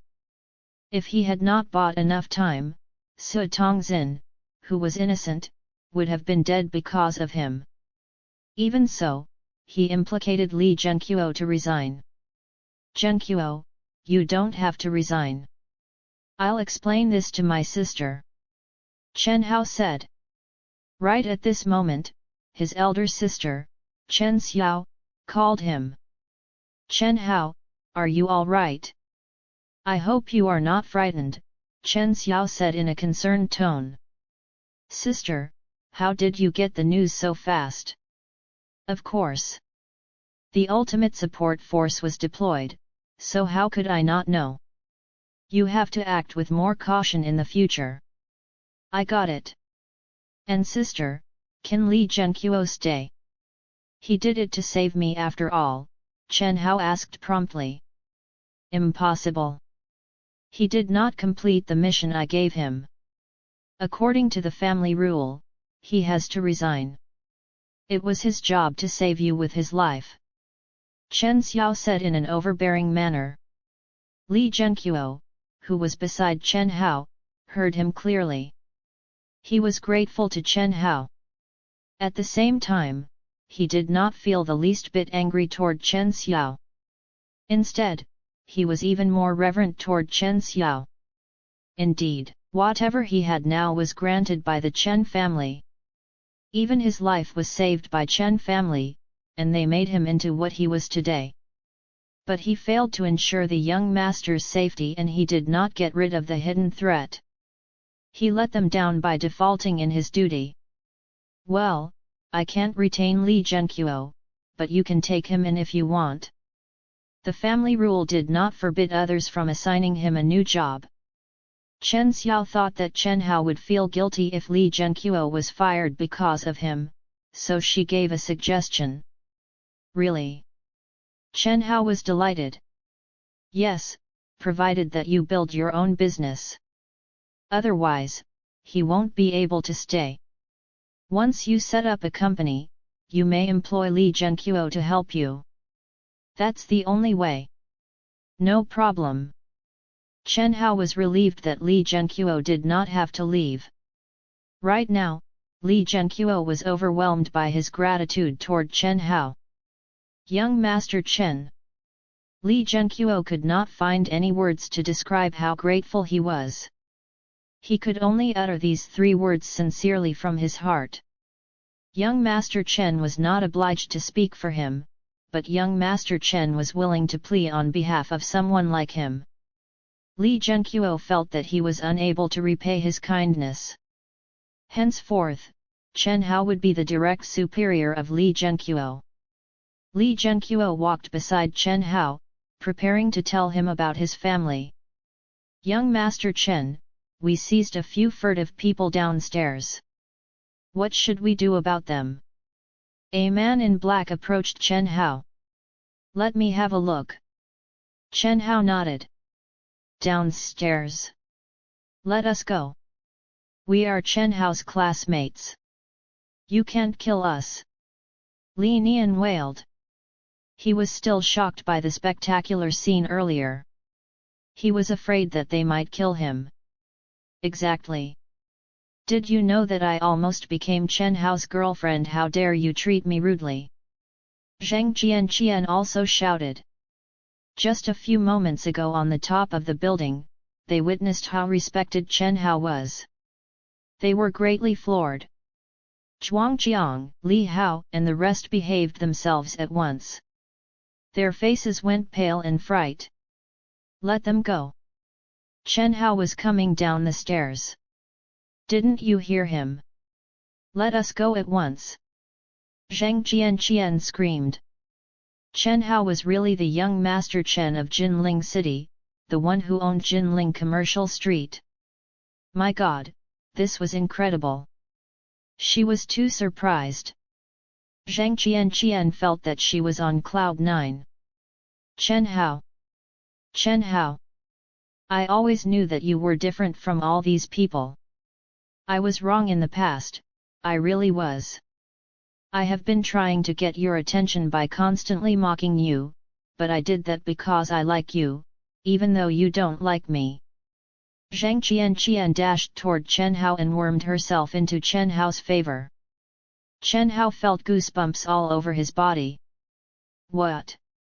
What an absurd explanation! She mocked me to attract my attention. Young Master Chen, at this moment, both Zhuangjiang and Li Hao's new girlfriends, who were at the side, addressed Chen Hao with extreme respect. They were respectful to the extent that they would do anything and everything Chen Hao told them to. The scene resembled those of a movie where the big boss could do anything he pleased.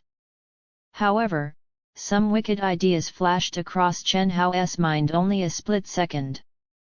He had never been a tyrannical person. Young Master Chen, what do you want to do with them in certain times? You can take necessary measurements. Li Zhenqiu, who was beside him, hinted at Chen Hao. After all, they knew the true identity of young Master Chen now.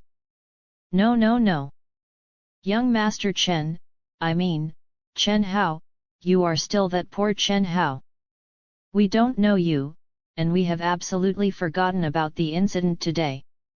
Zhuangjiang kneeled down at once and said.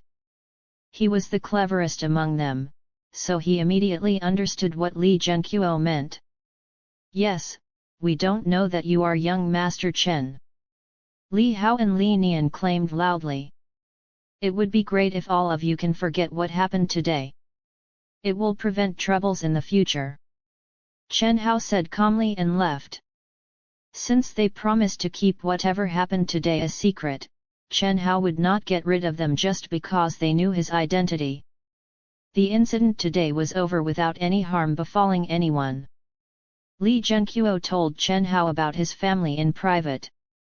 Li Zhenqiu briefly told Chen Hao that the Chen family originated from a few centuries ago and they owned numerous properties and assets.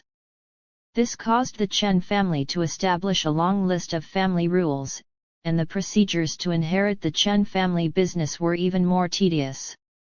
Chen Hao's life in poverty for the past years was the first test to this inheritance. In the future, Chen Hao would face countless complicated challenges. Li Zhenqiu warned Chen Hao to be fully prepared and embrace the challenges. After that, Chen Hao sent Su Tongzhen back. He then drove to the college and stopped his car nearby the college entrance. The car attracted the attention of the girls. Some of them even screamed in excitement. Chen Hao was used to these reactions. Honestly, Chen Hao felt that he was acting like a scum. Although he was wealthy now, he still felt uneasy to flaunt in public. No matter how much he had changed, Chen Hao was still the humble person who yearned for a common yet peaceful life. He was unwilling to drive this eye-catching car everywhere. It seemed like he needed to buy himself a house in Jinling now. He could then leave his car in the house and it would be more convenient if he were to set up a company here or carry out other matters. Most importantly, he could study, rest and enjoy his college life as a normal student. Chen Hao sat in the car and deliberated his plans. Suddenly, the Class S group chat burst with messages. Shocking news! Everyone, look! This is extremely shocking. Image sent. Image sent. The images kept coming. A student from the class shared loads of images that he captured to the group chat.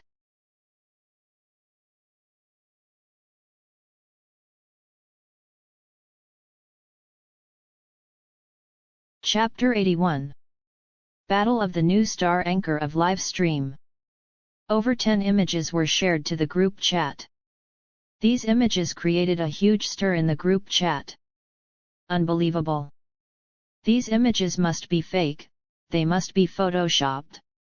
They look like images from Hollywood movies. Absolutely! Look at those helicopters! How magnificent! Isn't this the abandoned building in South City?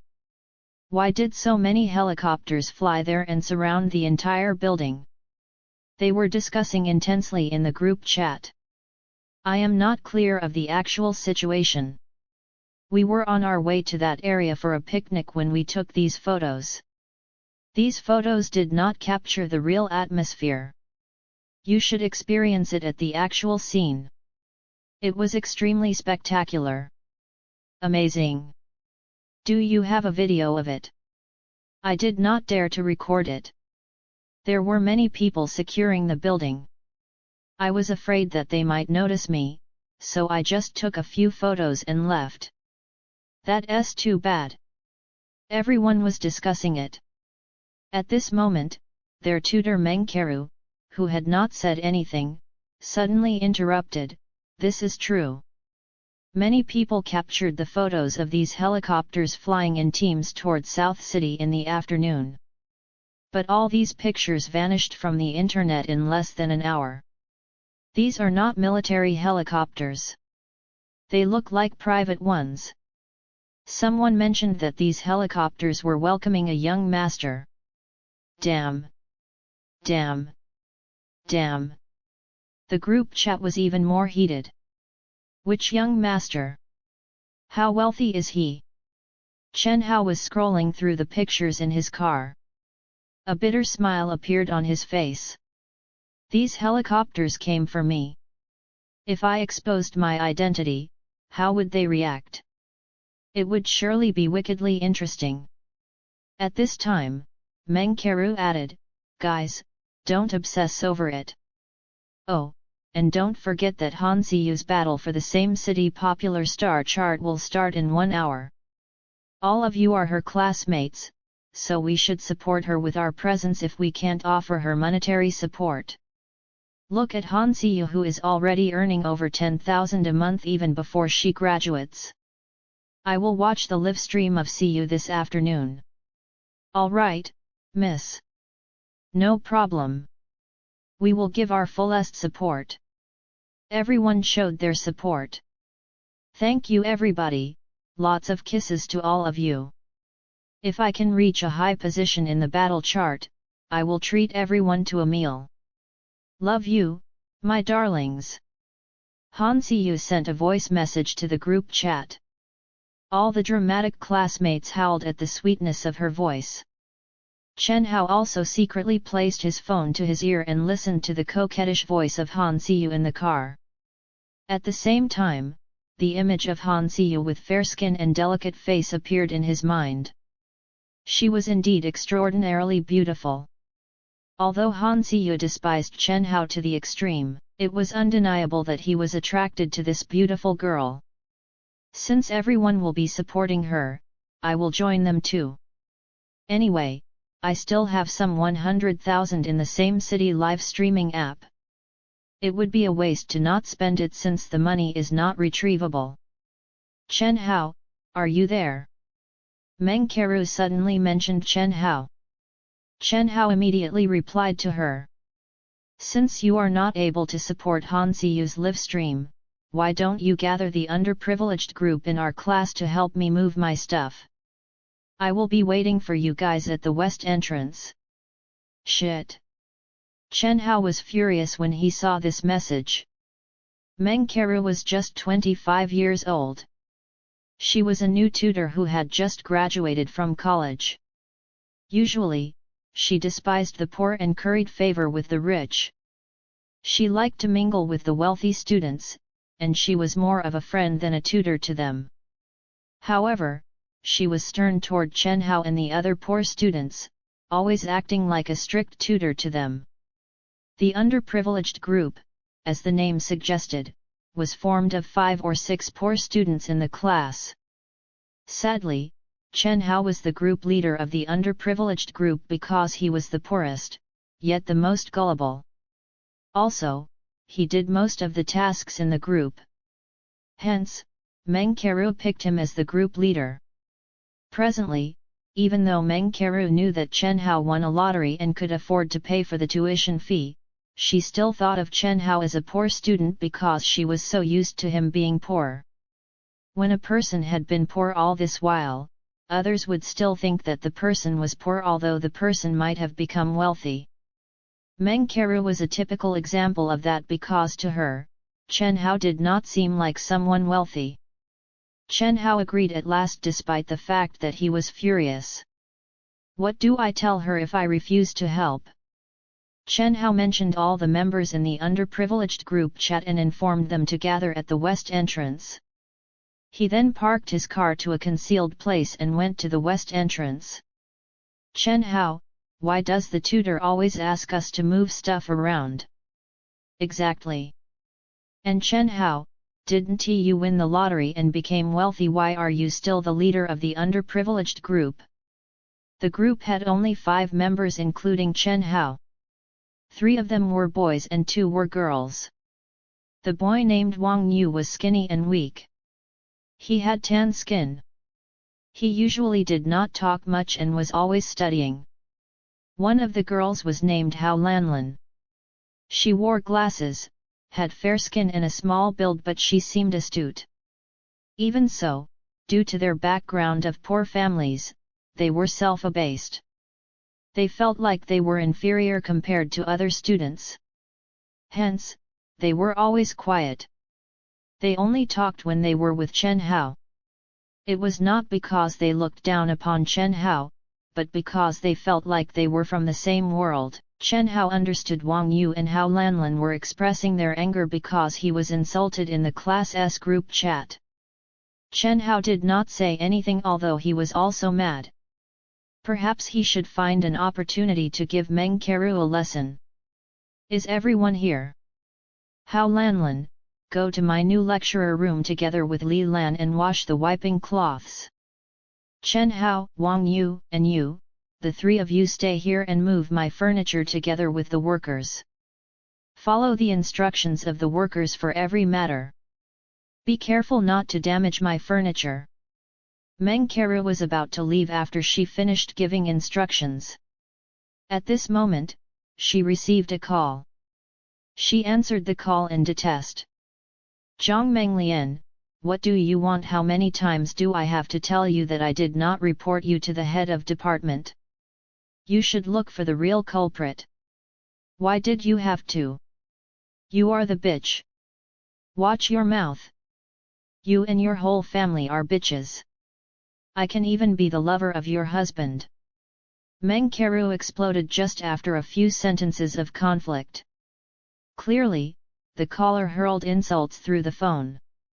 Chen Hao overheard their conversation. Zhang Menglian was also a tutor of a class in their faculty who came in a year earlier than Meng Keru. Both Zhang Menglian and Meng Keru were the pretty tutors in their department.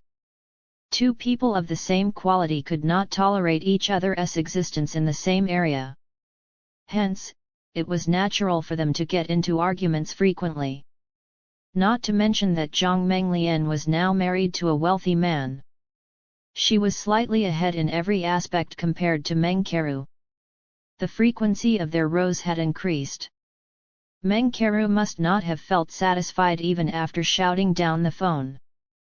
Thus, she glared at Chen Hao coldly. What are you looking at? Get to work now.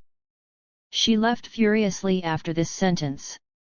Chen Hao was enraged. He wished he could punish her violently, but there was nothing he could do other than carry out the work as Meng Keru had instructed. There were loads of furniture to be moved. When they finally finished their task, an hour had passed. Right at this moment, the group chat burst with messages again. Hello my darlings, I am starting my live stream now, come quickly. From now till 10 p.m., I will be counting on you guys to support me as the new star anchor of Same City live streaming app. Han Siyu mentioned all the members in the group chat. At once, the group chat in Han Siyu's live streaming room entered a heated stage. Chen Hao was also done with the task. He saw Meng Keru sitting on the bedside and focusing on her phone.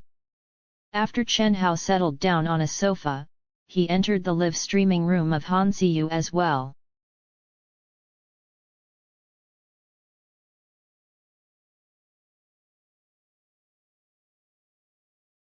Chapter 82. Chen Hao was mocked in the live streaming room. With Han Siyu's invitation, all her classmates and the 2,000 or 3,000 fans she gained during this period of time rushed into her live streaming room. Innumerous messages popped up on the public screen. After she signed the live streaming contract, Han Siyu had learned a lot of things and enhanced her live streaming skills. She was adept in interacting with the audience as well as performing her talents. My darlings, I could really use a round of gifts now. Lots of kisses to all of you. Here is a big kiss for my darlings. Let me sing a song called Meow Meow Meow for my darlings. The fans responded, Wow! Siyu, you are the most beautiful girl. I love your voice. Ordinary guy. Zhu Zhang. Both are rich bosses. Please show your support to see you, the battle will be starting soon. We are waiting. Han Ziyu smiled sweetly. She used a filter and she appeared as a kitty. Let us learn the meows of cats. Meow meow meow meow meow, I'll be spoiled in your arms. Meow meow meow meow meow. Zhuzhong gifted a rocket. Zhuzhong gifted a rocket. Zhuzhong gifted a rocket. At the same time, Zhuzhong sent the gifts continuously in Han Ziyu's live streaming room. The interaction in the live streaming room was warm and cordial. The atmosphere was merry. Chen Hao was watching the live stream. He actually wanted to send her gifts. However, he felt that Han Ziyu had completely changed her style of performance. Her performance was more money-oriented and her purpose of the live stream was obvious. He could not find the naturality in her live stream that she once had. Chen Hao felt that it would be a waste to send her gifts. He would wait a while more. He lifted his head and took a glance. Meng Keru was watching the live stream attentively. Hao Lanlan and the rest also gathered around to watch the live stream in envy.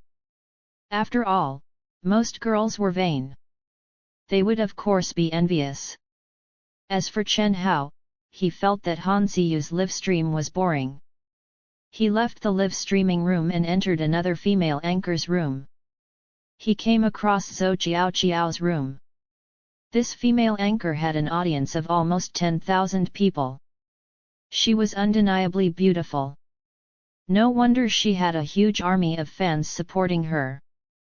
There were loads of comments in Zhou Qiao's live streaming room.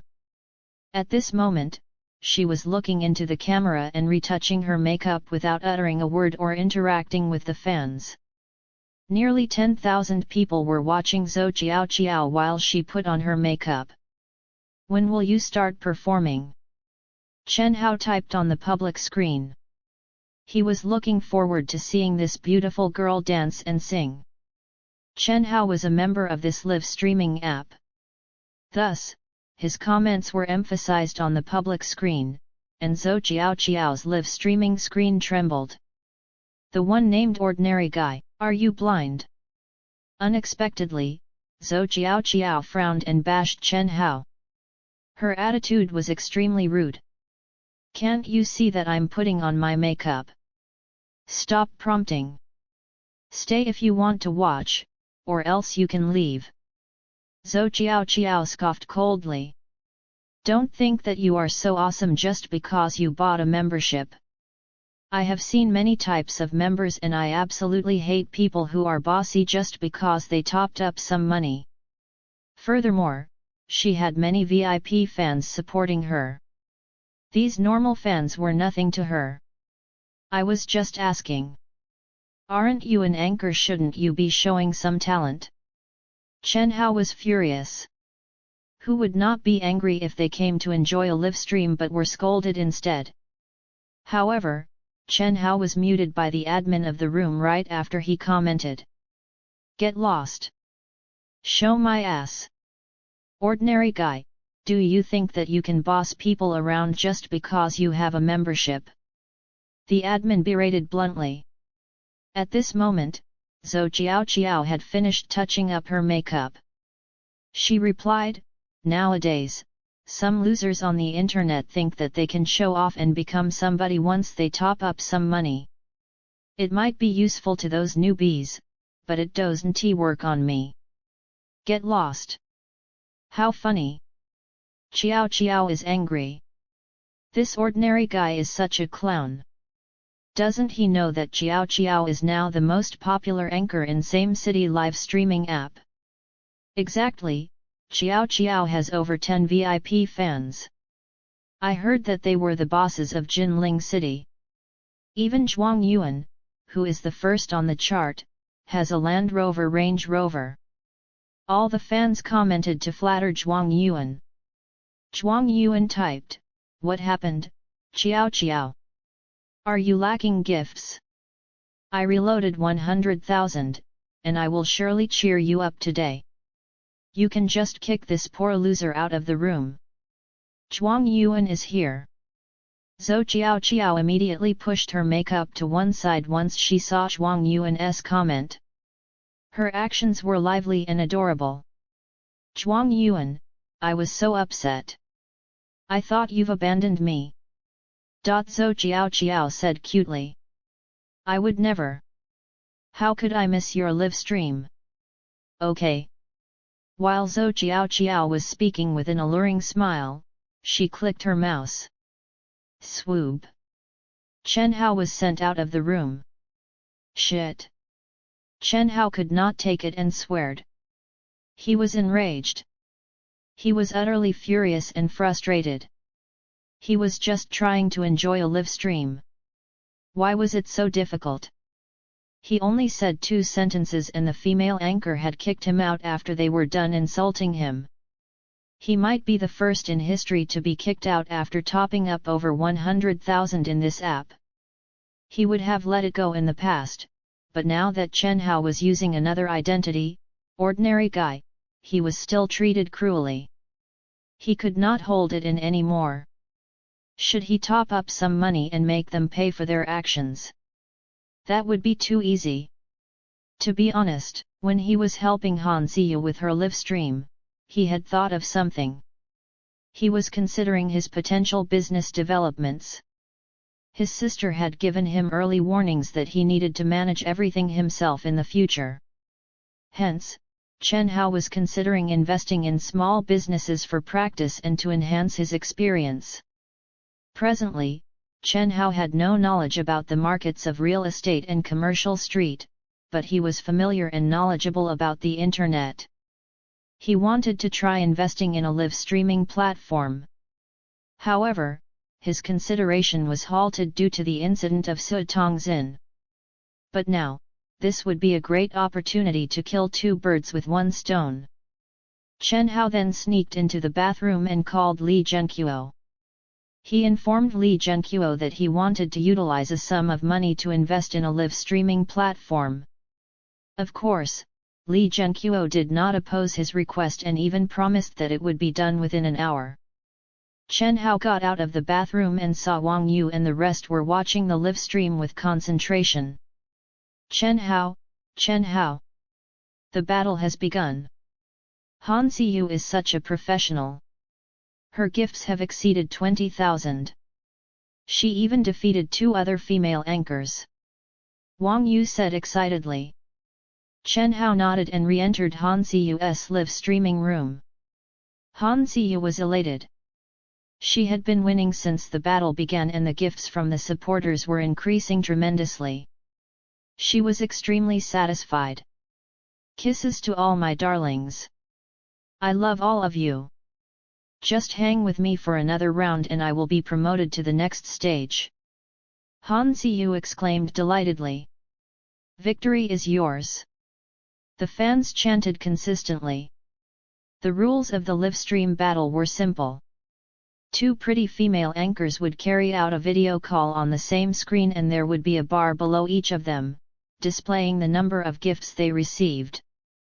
The winner would be the one who received the most gifts. This competition was designed by the live streaming platform to lure the audience to purchase more gifts. The battle continued. Han Ziyu was waiting for her contestant without showing any fear, but when the other female anchor appeared, Han Ziyu's smile disappeared. Chen Hao was also surprised.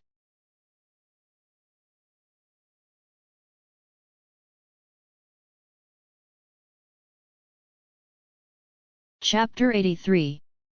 100 million. This woman was the Zhou Qiao who kicked him out of her live streaming room earlier. What a coincidence, Chen Hao thought.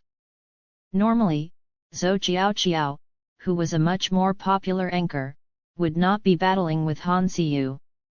However, Han Ziyu's popularity almost reached 7,000 now.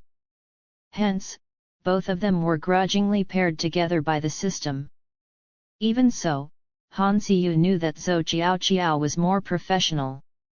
After all, Zhou Qiao could be considered as the top female anchor of same city live streaming app. She knew that it would be a tough battle for her. However, Han Siyu did not give up. Regardless of anything, she would give her best in this battle. Damn, she's a newbie. She's pretty, but she can't compare to Goddess Qiao Qiao. Everyone, finish her off. The fans of Zhou Qiao Qiao commented. The fans of Han Siyu refused to be outdone. They pleaded for gifts. Both parties began their battle. The progression bars below the two anchors started to move intensely. The public screens of both parties were shown to both anchors' audiences. Some of the fans with bad manners started to bash the opponent's fans. Despite her fans' effort, Han Siyu was still incapable to compete with Zhou Qiao Qiao.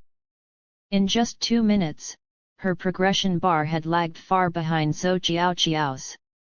Newbie, don't you know the rules? If you had admitted your defeat at the start of the battle like how the other anchors did, I might have interacted with you for a while and boosted your number of fans. But you insisted on digging your own grave. Zhou Qiao Qiao sneered. Han Siyu's face was red with frustration because she was about to lose. But she had one last chance. Ordinary guy. Ordinary guy, are you here? I am going to lose. I can tell that you are online. If you are here, will you please reply and support me? I don't want to lose, ordinary guy. Han Siyu sobbed while speaking. She was overwhelmed by the sadness of her imminent defeat. She was doing very well and was complacent a few moments ago, but now she was defeated in a second by Zhou Qiao Qiao. She was even humiliated by her opponent in front of her fans. It made her embarrassed. Zhu Zhang alone was definitely insufficient to compete with her opponent. Han Siyu was unable to defend herself. Words could not describe her aggravation now. Thus, she thought of her savior, ordinary guy. The one who brought miracles to her every time. At this moment, Zhou Qiao Qiao's public screen had exploded with comments. Ordinary guy.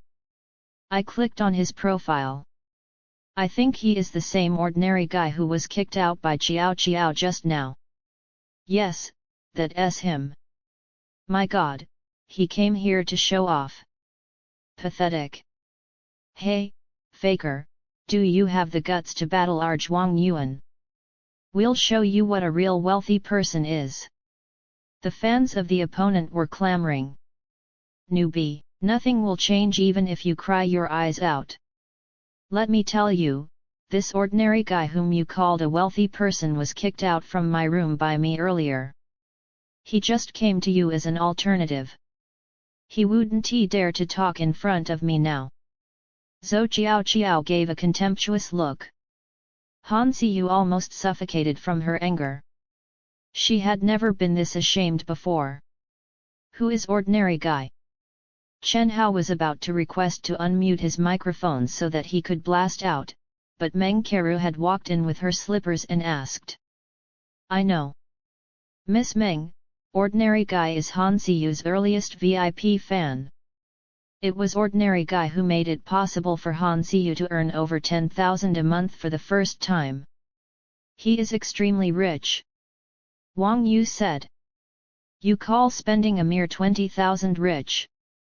I've met some VIP fans on bigger live streaming platforms who spend over 100,000. That is what I call wealthy. Sigh, Siyu is definitely defeated. Her opponent has a huge VIP fan. Meng Keru put her phone down. She had always been paying attention to live streams.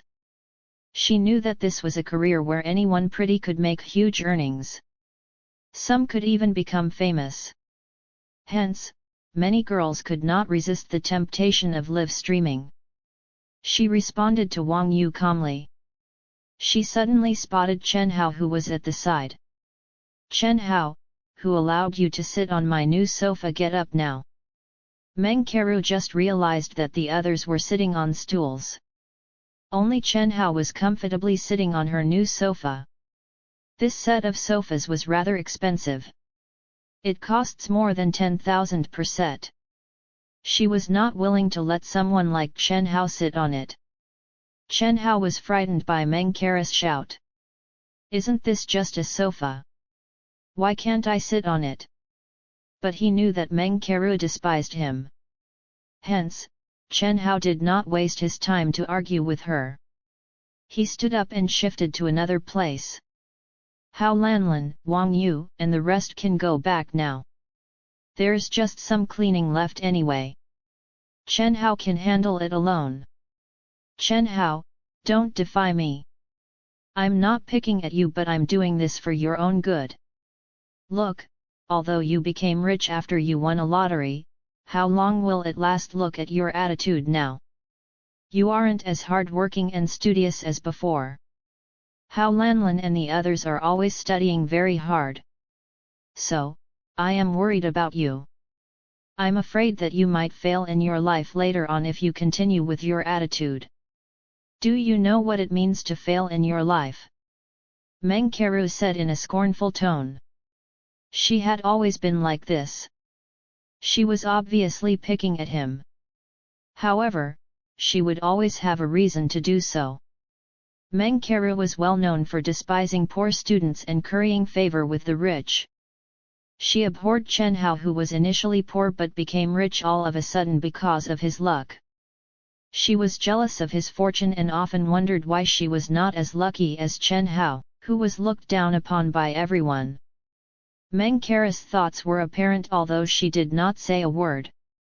Hao Lanlan and the rest were keen to help Chen Hao, but it was clear that Meng Kara despised him. They could not find any way to help him without offending Meng Kara, hence they could only leave. Meng Kara pointed at several places and instructed Chen Hao to clean them. She then returned to her bedroom. Clean. Clean your ass. Chen Hao threw the mop away. Meng Kara was obviously picking on him. He was about to stand up to Meng Kara when Han Siyu cried even louder in her live streaming room. Ordinary guy, please answer if you're here. I don't care what other people say about you, I believe in you. Are you really abandoning me? Absolutely, ordinary guy. Just reply to us if you are here. Show Siyu some support so that she will not be defeated so miserably. Some of the fans privately messaged Chen Hao desperately. Ha ha ha, that loser, he wouldn't dare to do it. Zhou Qiao taunted. Who says I don't dare to? At this moment, Chen Hao finally had the chance to speak. He typed on the public screen. Ordinary guy is here. Ordinary guy came. The audience cheered loudly. Swoosh. Soon afterward, loads of gifts were sent to Han Siyu. Those gifts cost at least 10,000 each. With just one person's effort, he managed to turn the tables. Zhou Qiao was shocked. What? This ordinary guy is really a wealthy person. He had 100,000 too. Damn. He must have stolen the money from his parents. How is he so rich? Isn't he faking his wealth? His money must have been stolen from someone. Zhuang Yuan is the real wealthy person. Absolutely. Don't be easily fooled by these false impressions. Some people are willing to spend 100,000 to lure a female anchor. Once the female anchor falls into his trap, it will be over for her. She will lose both her money and dignity. This ordinary guy seems like this kind of scammer. Everybody, don't be intimidated by him, he will soon run out of money. This scene injured the pride of Zhou Qiao's fans who mocked Chen Hao earlier. They felt ashamed, but some fans promptly consoled them. Zhou Qiao also agreed with her fans. You're right. I've never heard of a wealthy person like ordinary guy in same city live streaming app before. Zhou Qiao was smiling complacently, until she saw a striking announcement which appeared in the entire same city live streaming app. Congratulations! Mr. Ordinary Guy has funded 100 million to our app. Congratulations! Mr. Ordinary Guy has funded 100 million to our app. Everyone was stunned speechless. This announcement was repeated countless times to ensure all the users of the app could read it. This showed how excited the same city live streaming company was. Oh my god! 100 million, the entire live streaming app exploded. What? Crash! Chen Hao, who was sitting outside, could hear the crash of a phone falling onto the floor in Meng Kara's room.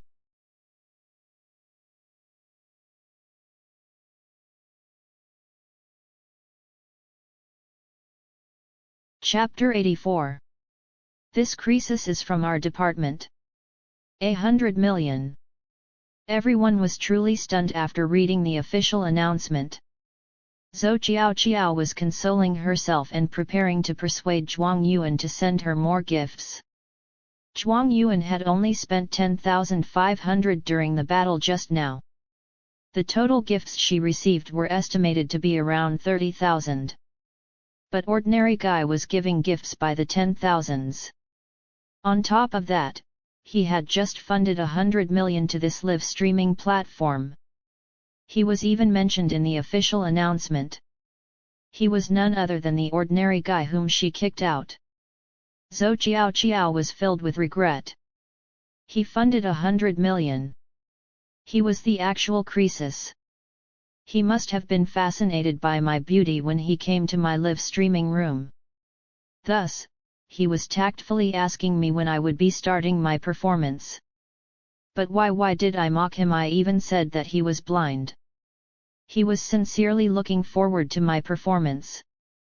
He did not leave although I scolded him. But I kicked him out. I kicked an actual crisis out. Zhou Qiao was devoured in regret. Her fans were rendered speechless.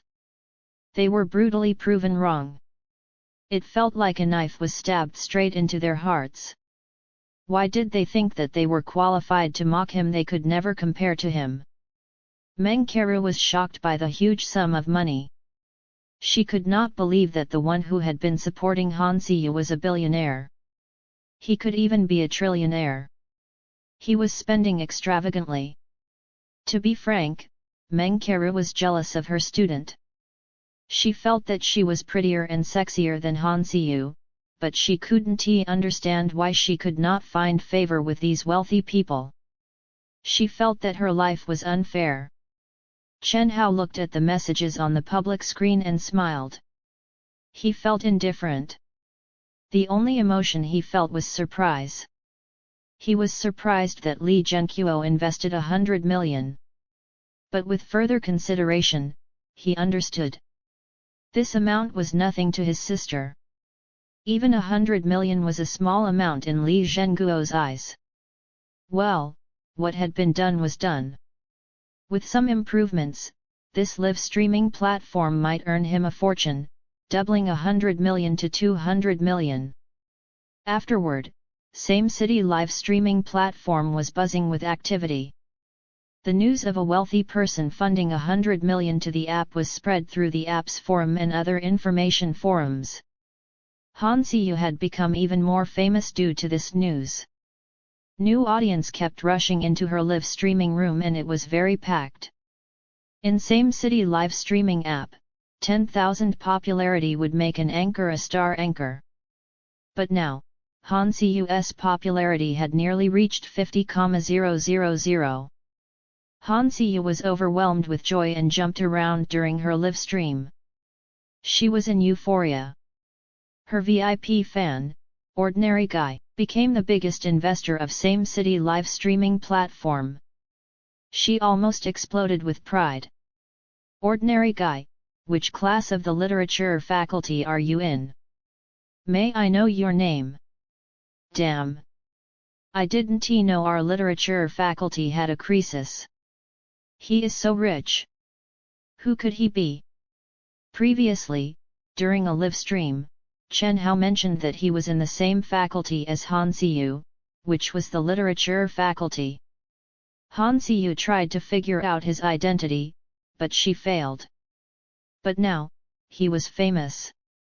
Who was ordinary guy had become the hottest topic not just in the literature faculty, but the entire college. He was certainly still a student, but he had the ability to invest 100 million. How wealthy! Oh, does anyone remember the 18 million Lamborghini near the college entrance? Do you guys think that it belongs to ordinary guy? Yes. It must be. At first, everyone was blindly guessing, but now, we know that he is from our literature faculty and is most likely a third-year student. Who is he exactly? Some of the girls even screamed in their dorms. These girls were mostly from the literature faculty. They were excited that there was an extremely wealthy person in their faculty. He could be in any class. They were excited by this mere thought.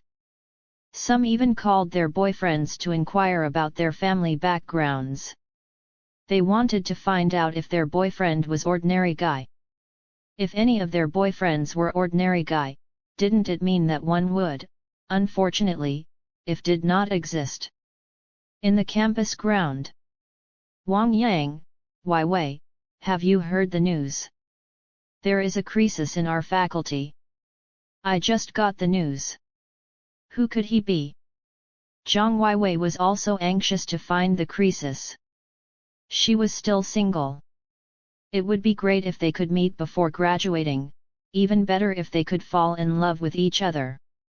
Wang Yang crossed his arms and posed like a wise man. This is difficult to guess. But we can obtain some clue from his username, ordinary guy, that it seems like he likes to keep a low profile. If that car belonged to someone who likes to flaunt, that person would have driven the car around to show off. But if it belonged to ordinary guy, who likes a humble life, it corresponds to the present situation. From these clues, we can conclude that the Lamborghini belongs to ordinary guy. Your analysis makes sense. Who could be this wealthy in Jinling City? Someone asked again.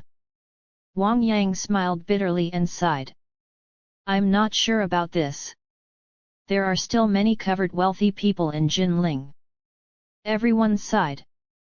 In short, everyone was excited when they knew that the wealthy ordinary guy was from the literature faculty, including Meng Keru.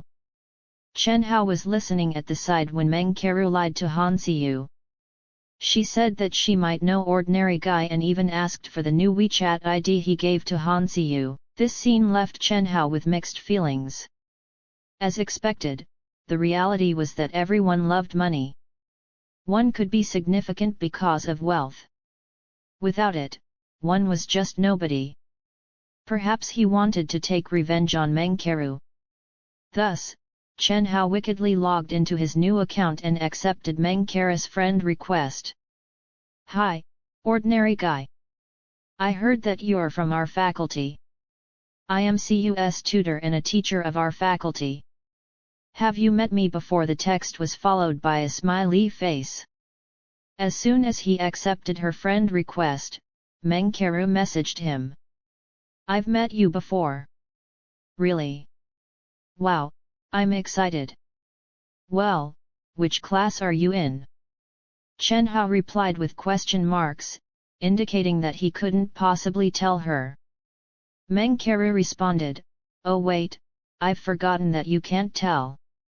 Sigh, you have no idea how often I wonder if you were a student in my class. I didn't think that there would be such an excellent student in my class. Chen Hao said, Miss Meng, I think that all the students in your class are outstanding. I am just rich. It doesn't mean that I'm an excellent student. Although his act was immoral, Chen Hao felt that he might be out of his mind because he was oddly entertained. It's true, I'm not lying to you.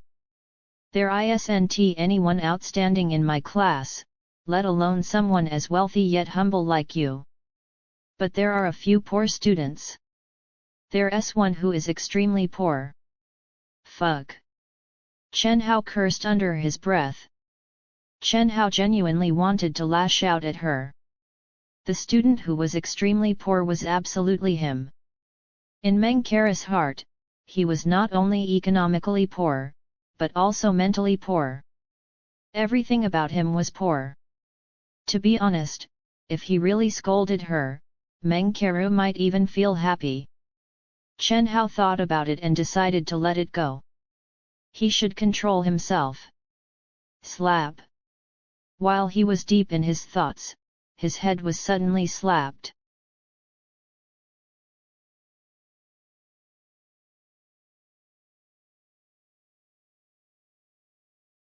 Chapter 85. Cruise party has begun.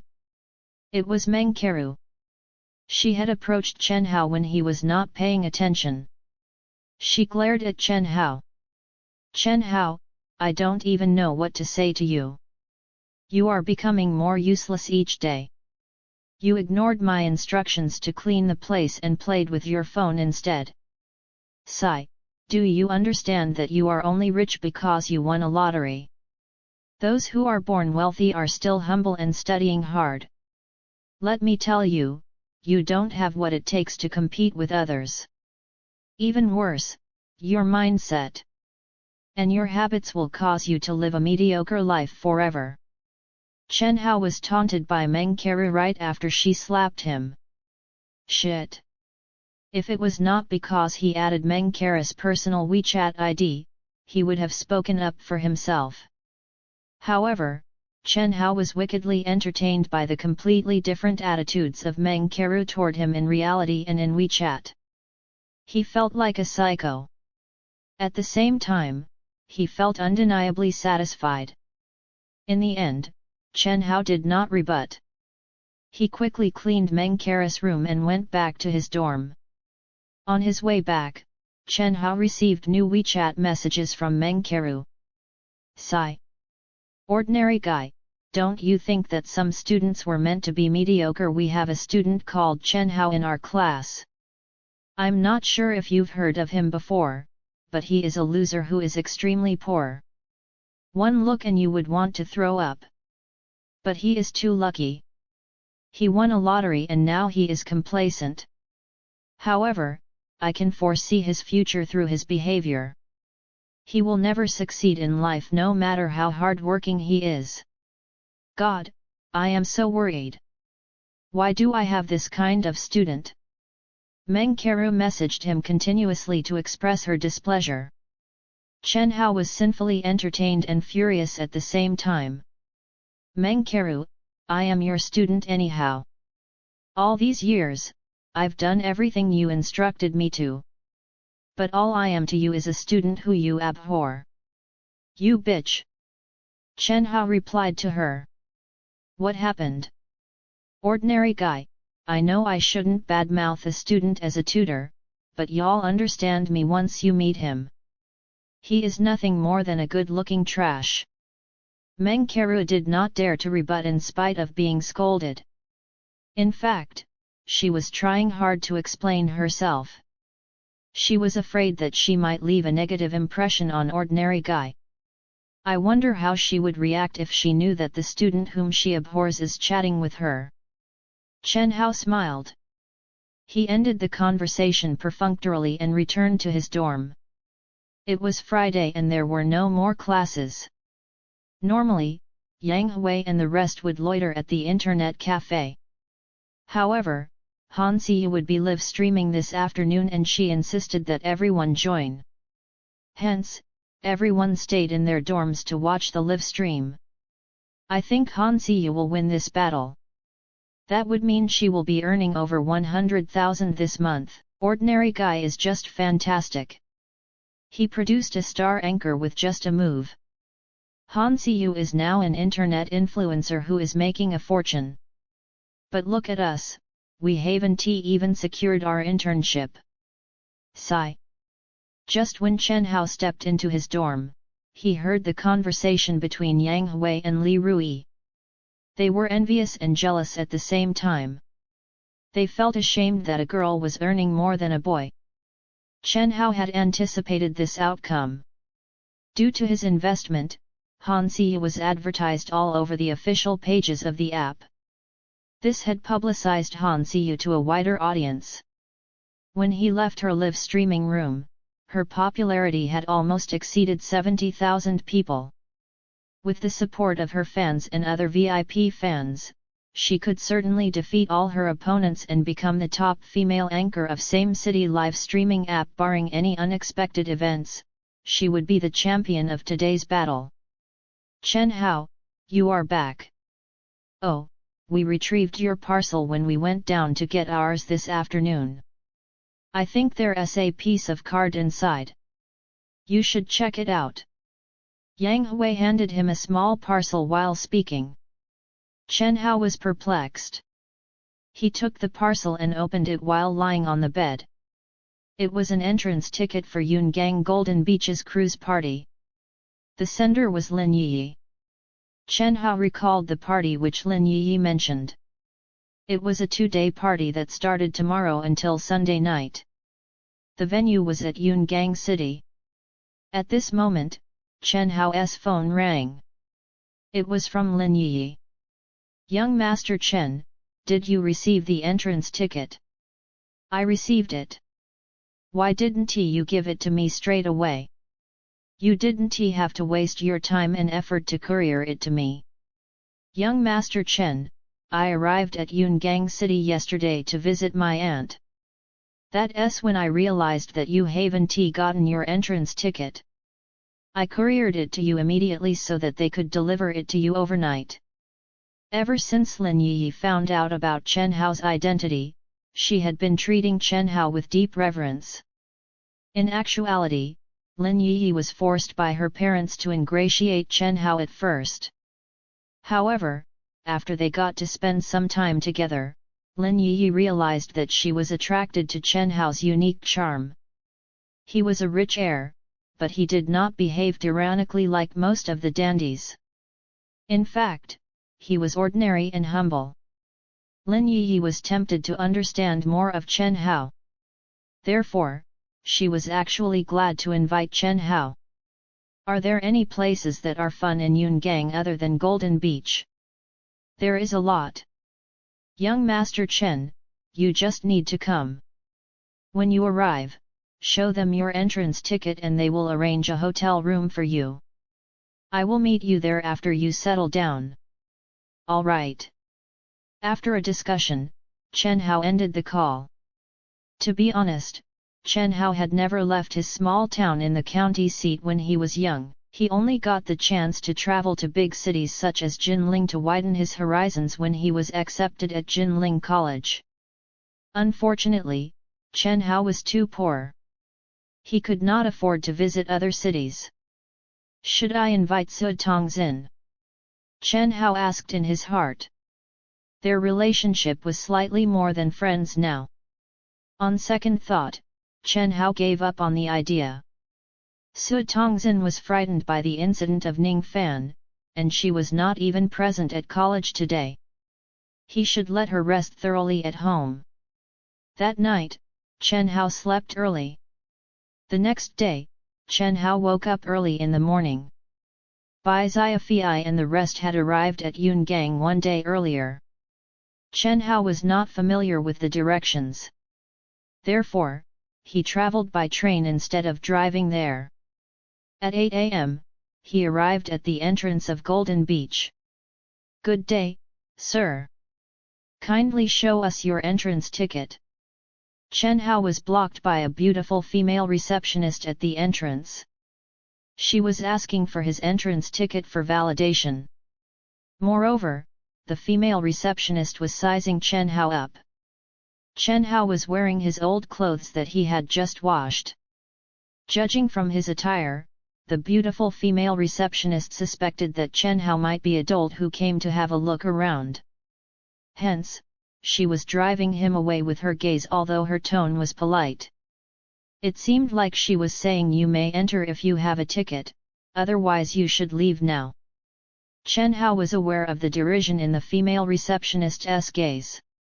He was baffled by the quality of these receptionists who seemed to have the same bad attitude toward him. He scoffed. Chen Hao did not back away this time. While showing the ticket to her, he took out his phone to call Bai Xiafei who was enjoying himself inside. At the same time, he trotted in. You! The beautiful female receptionist was enraged by Chen Hao's disregard, but she could not find any issue on the entrance ticket. Although she suspected that he did not belong to this kind of event, she did not have any evidence. At this moment, the beautiful female receptionist stood upright perturbedly. A fleet of luxurious cars stopped at the entrance and a group of youngsters got down from the cars. I'm excited. Many rich people will be coming here, and we can make more friends. There will be many beautiful rich women too. Behave yourself. Don't just aim for pretty, wealthy girls. Don't you have billions of family assets to be inherited? Why are you so hungry for wealthy girls? The group walked to the entrance while joking with each other. They took out their entrance tickets. Suddenly, the boy who was clamoring for wealthy women jumped in anxiety. Shit, has anyone seen my entrance ticket? How could I have lost it?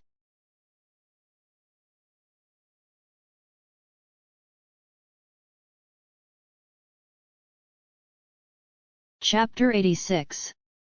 It is easy to be slapped by the truth. Are you kidding? I saw you holding it just now. They had reached the entrance. One of the dandies was asking him. Yes, but I had to pee just now, so I stopped the car by the road and peed in the woods. I was holding the ticket in my hand when I got down, but I can't remember if I brought it back to the car after that. Dang! I must have lost it there. It was clear that they were close friends even though they liked to tease him. Everyone was anxious. Let's search around. At worst, we'll turn back to get the ticket. It's quite some distance away. They were discussing a solution.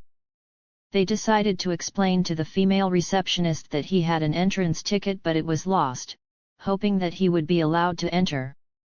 Unfortunately, the female receptionist rejected them. What's happening? At this moment, a middle-aged man in a suit walked out and saw this group of youngsters. Are you young Master Zhou Ziyi? The middle-aged man was initially indifferent. As soon as he saw the one who lost the ticket, he grinned blissfully. Do you remember me? Your father, Mr. Zhou Tianhao, and I had a meal in a restaurant at Suzhou. You were there that day too. The middle-aged manager said with a smile. Oh, I remember. If I'm not mistaken, you are the manager of a travel agency, Li Tian. Yes, that's me. Is everything okay? Li Tian asked smilingly. Zhou Ziyi was an easygoing person, hence all of them liked to joke with him. One could not easily tell that he was from a wealthy family with billions of assets in Suzhou. Furthermore, Zhou Ziyi was obviously the key person in this group of youngsters. Therefore, they were unwilling to leave when Zhou Ziyi met with an issue, especially the girls. Great, I could really use your help. Manager Li, I lost my entrance ticket on the way here but it's too troublesome to turn back and search for it. Can you help me get into the beach without a ticket? Zhou Ziyi requested with a smile. He was sure that his problem was solved. He acted perfunctorily and was about to enter the venue. I'm afraid I can't allow that, young Master Zhou. Li Tian stopped him. If it was any other time, I would be fine with it. But today is an exception. I'll just tell you frankly, this cruise party may appear to be a gathering hosted by the dandy of Suzhou, young Master Huang, for the rich dandies to have a great time. But young Master Chen of Jinling City is the actual guest of young Master Huang. Young Master Chen. Zhou Ziyi and his friends looked at each other. Ahem, you might not know who young Master Chen is, but you must have heard of the commercial street in Jinling. Of course. That place is known as the gold mine of Jinling. The cash flow of that place is unbelievable. I've always wanted to visit the villa, but it is too costly. Zhou Ziyi exclaimed. Well, not only the hot spring villa, the entire Jinling commercial street is owned by one person, which is young Master Chen. What? Zhou Ziyi was astounded. The beautiful girls beside him were also shocked. Some of the dandies were indeed wealthy, but that was all their parents' money. It was extremely rare and unbelievable for a dandy like young Master Chen to run a business of his own, not to mention such a humongous business. Those who were supporting him must be very impressive. Everyone was astonished. That is why we are manning the entrance so strictly, young Master Zhou. We are afraid that some malicious people might sneak in or some paparazzi might capture photos illegally, Li Tian explained patiently. All right, we'll turn back to search for the ticket. Unfortunately, they could not find the ticket anywhere. Damn, am I really going to have to miss this party? Zhou Ziyi said sadly. Each person could only get one entrance ticket. The ticket was not for sale, so they could not get one by simply purchasing another. At this moment, the face of the female receptionist who had been keeping her silence went red.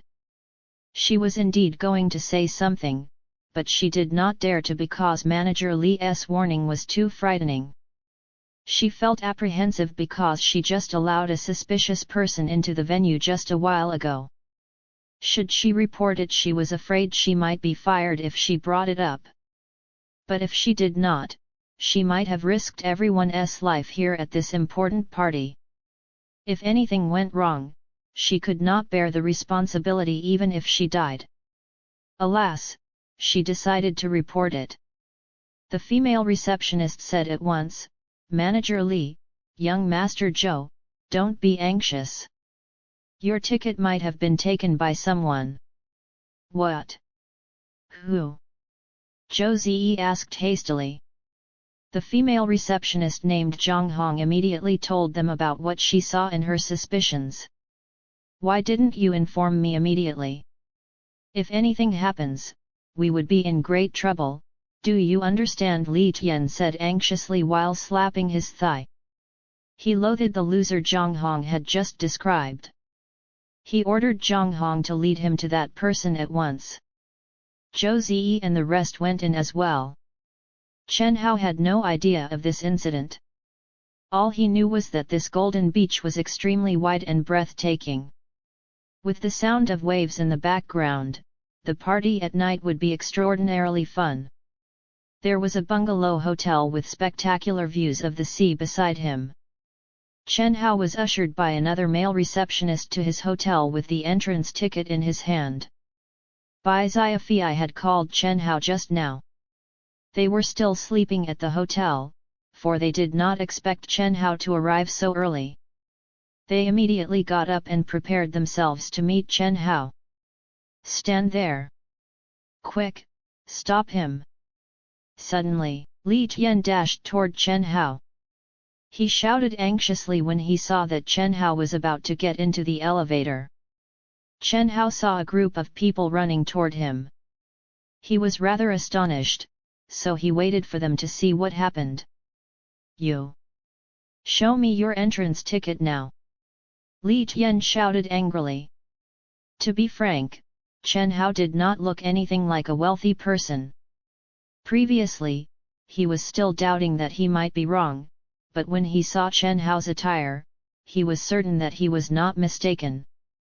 Li Tian ground his teeth in anger. Didn't she check my entrance ticket earlier? Chen Hao pointed at the female receptionist. If we hadn't checked, how would we have known that a loser like you actually sneaked in? Zhang Hong shouted bluntly, young Master Zhou, that's him. He must have taken your entrance ticket.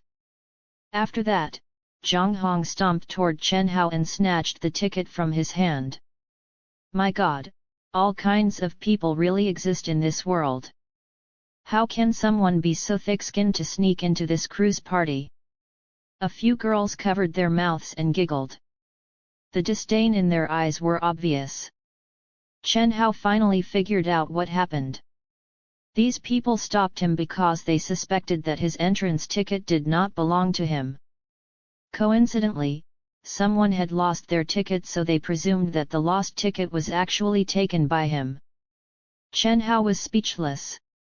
We should report him to the police. Manager Li, this guy must be hatching some unlawful plots. The few girls claimed. Zhang Hong had taken out her phone to call the police. There you are, young Master Chen. At this moment, Bai Xiafei and the rest arrived. Once they caught sight of Chen Hao, they ran toward him. Oh, young Master Bai, it's you. Zhou Ziyi greeted Bai Xiafei.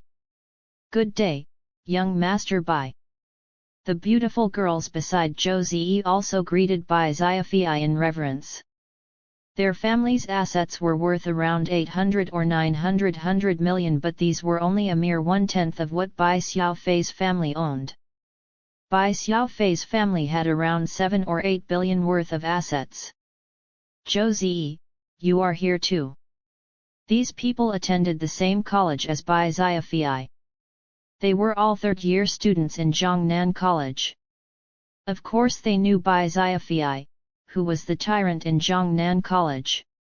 Young Master Chen, how did you get to know them? Bai Xiafei asked Chen Hao smilingly. I don't know them. They are accusing me of stealing their entrance ticket to sneak in. They want to report me to the police and turn me in. Chen Hao smiled bitterly. What? Steal their ticket? Which idiot said that? Bai Xiafei bellowed. Zhang Hong was stunned. She had obviously heard of Bai Xiafei, who was as renowned as young Master Huang. But why was Bai Xiafei treating the loser whom she belittled in such a respectful way? Most importantly, what did Bai Xiafei address him as? Why, young Master Chen, let me explain, young Master Bai. There might be some misunderstanding here. We were just suspecting, so we wanted to verify his entrance ticket. I'm sure you are well aware of the importance of this cruise party. Of course I'm aware of it. Li Tian, Zhou Ziyi, and the rest of you, do you know who he is? Bai Xiafei pointed at Chen Hao. He is Chen Hao, the young Master Chen of Jinling Commercial Street. Does he need to verify his ticket? What? He is young Master Chen. Everyone's jaws dropped when Bai Xiafei announced Chen Hao's identity. Oh! I am truly sorry, young Master Chen. Zhang Hong's legs were trembling. She bowed down to an angle of 90 degrees at once. It must be true, since Bai Xiafei was the one who revealed it. Ahem, young Master Chen, I am extremely sorry, I really didn't know that. Li Tian gulped anxiously. His attitude changed to show reverence to Chen Hao, not to mention the girls beside Zhou Ziyi who mocked Chen Hao earlier. They were all staring at Chen Hao in admiration. He was the young Master Chen, the one as rich as Croesus. Gasp. Gosh! What did I say and do earlier? Sigh. Chen Hao was used to these reactions. He had not planned to hurt their pride in any way. If he wanted to, he would have done it when Zhang Hong stopped him. It would have been too easy. He came here for the sole reason of enhancing his experience. He did not want to get into any disputes. Hence, he did not do anything else except smiled. He then followed Bai Xiafei and the rest into the hotel. Suddenly, Chen Hao's phone rang again. It was Lin Yi this time. Young Master Chen. Have you settled down? I'm afraid I can't make it to meet you now. What happened? Is there any trouble? Chen Hao noticed the frustration in Lin Yi's voice. Arg! I'm about to go crazy. I'm now at my aunt's house, but guess what? My aunt wants to introduce me to a potential boyfriend. I'm really unwilling to, but my aunt won't let me go. I can't escape from this. Sigh, young Master Chen, what should I do? Lin Yi said coquettishly. However, it was obvious that she was also anxious and angry. That's easy, just tell her you have a boyfriend. I told her that I have a boyfriend so I can't meet other boys, but the problem is, my aunt insisted on meeting my boyfriend. Where can I find a boyfriend now? Geez, what an annoying situation. Suddenly, Lin Yi lowered her voice. Young Master Chen, can you do me a favor? Chen Hao widened his eyes in surprise.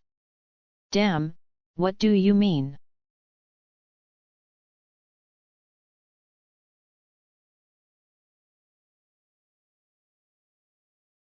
Chapter 87. Have you no shame? Chen Hao didn't he have to think twice to understand what Lin Yi meant. She was definitely asking him to pretend to be her boyfriend to satisfy her aunt. Chen Hao was tired of pretending to be someone's boyfriend. Young Master Chen, please pretend to be my boyfriend and bear with me. I'm begging you. I feel that Bai Xiaofei and the others are unrefined, but you are more mature. You're my best pick. If you don't help me, my aunt would certainly set me up with that boy. I really don't want to meet him. Lin Yi pleaded. Chen Hao wanted to refuse, but he couldn't find a reason to. Lin Yi had helped him several times. This time, she needed his help, and it was not something unachievable. It was time for him to return the favor. All right. Chen Hao nodded. After he hung up the phone, he didn't go upstairs. He told Bai Xiaofei and the others to leave first, and he took a cab to Lin Yi's aunt's home. Her aunt was quite rich. She had a mansion at Yungang City. When he arrived, Lin Yi was already standing at the door waiting for him. Standing next to Lin Yi was a girl about the same age as her. Looking at this scene, Chen Hao thought that it was very similar to when he visited Su Tongzhen's home. Was it a typical scene when pretending to be a boyfriend? Chen Hao coughed drily, got out of the car and greeted Lin Yi. Oh my god! Sister, is this your boyfriend? Chen Hao, why did he come in a cab? The girl standing next to her was fair-skinned and quite beautiful, but when she looked at Chen Hao, she wore an expression of disdain and disappointment. It seemed like Lin Yi didn't blow Chen Hao's cover. So this girl knew nothing about him. Looking at Chen Hao's clothes, he seemed to be nothing more but a poor loser. He even arrived in a cab. What a loser! She was extremely crestfallen. What do you know, Mei Chen Hao is extremely nice. Why can't he be my boyfriend? Lin Yi ran over to hold Chen Hao's arm, smiling sweetly. Sigh, if young Master Chen was really my boyfriend, that would be great, Lin Yi thought. Fine, I just hope later when my parents and cousins see him, they won't say anything. Su Mei pursed her lips, not wanting to look at Chen Hao. She turned and went inside. Chen Hao froze. Didn't you say we were just here to meet your uncle and aunt? Why are there so many people? Lin Yi stuck her tongue out. They only came after I called you. Sorry young Master Chen, please just help me this time. Chen Hao said resignedly, fine, just this once. Actually, Chen Hao thought the whole thing would be simple. He only needed to greet Lin Yi's aunt's family. Then, they would proceed to compare him to the boy they were about to introduce to Lin Yi. At that time, he would only need to show them some of his wealth and he would be able to have the upper hand. It was that simple. However, many relatives of Lin Yi were present and this gave Chen Hao a headache. The relatives paid a visit because they heard that Lin Yi was coming and they had always been close to her. Other than that, they have always had business dealings with each other, and now that Lin Yi had found herself a boyfriend, they were curious. Therefore, everyone came. Yi, is he your boyfriend? When they entered the house, the adults barely had time to speak before a group of young teenagers surrounded them. All of them were sizing Chen Hao up. There was doubt on everyone's faces after a while. Damn, Yi was so beautiful, but what kind of taste did she have? Obviously, he was way out of her league. Yi, we wanted to invite you to the cruise party but you rejected us. Humph, now we know it's because you wanted to go with your boyfriend.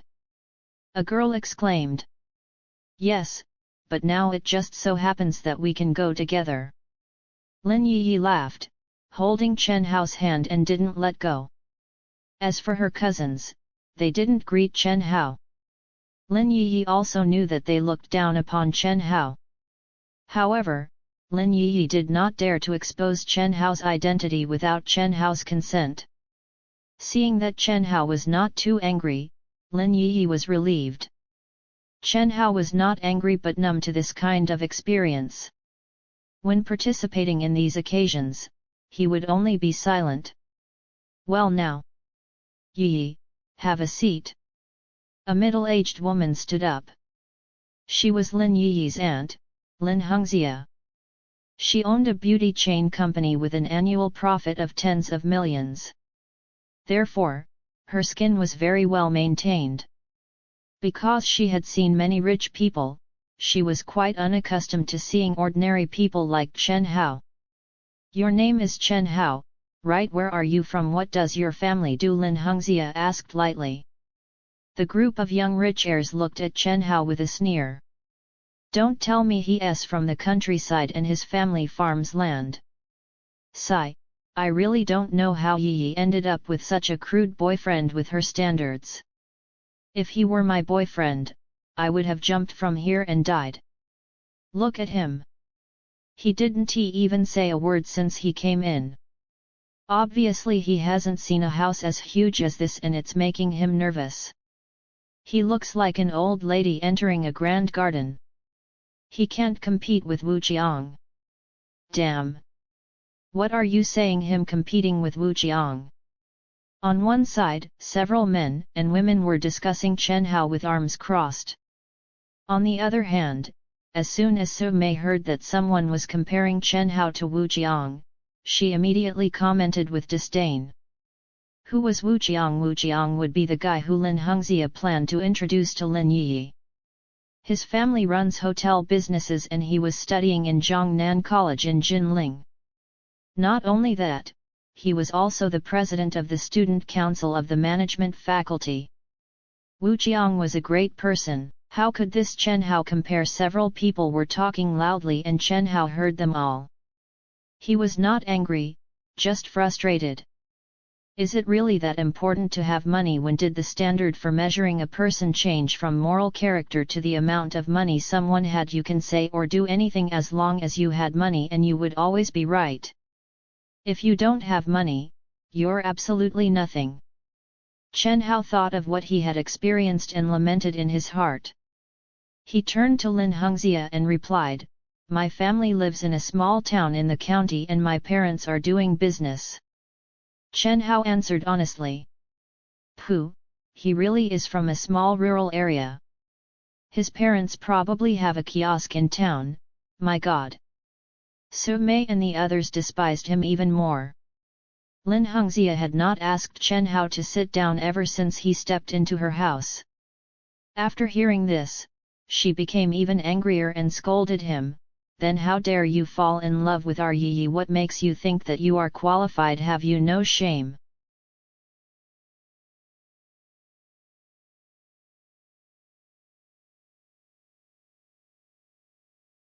Chapter 88. How could there be someone so poor? Auntie, don't say that. Lin Yi widened her eyes. She didn't think that her aunt would say something so cruel. Do you know who is standing before you? A true heir. His family supports the whole Lin family behind the scenes. Lin Yi was shocked. But even though he was scolded, Chen Hao was only slightly angered. He was already numb to these voices of disdain from long ago. Lin Hengxia wanted to scold him some more so that he would back off voluntarily. At this moment, her phone rang, so she picked up the phone.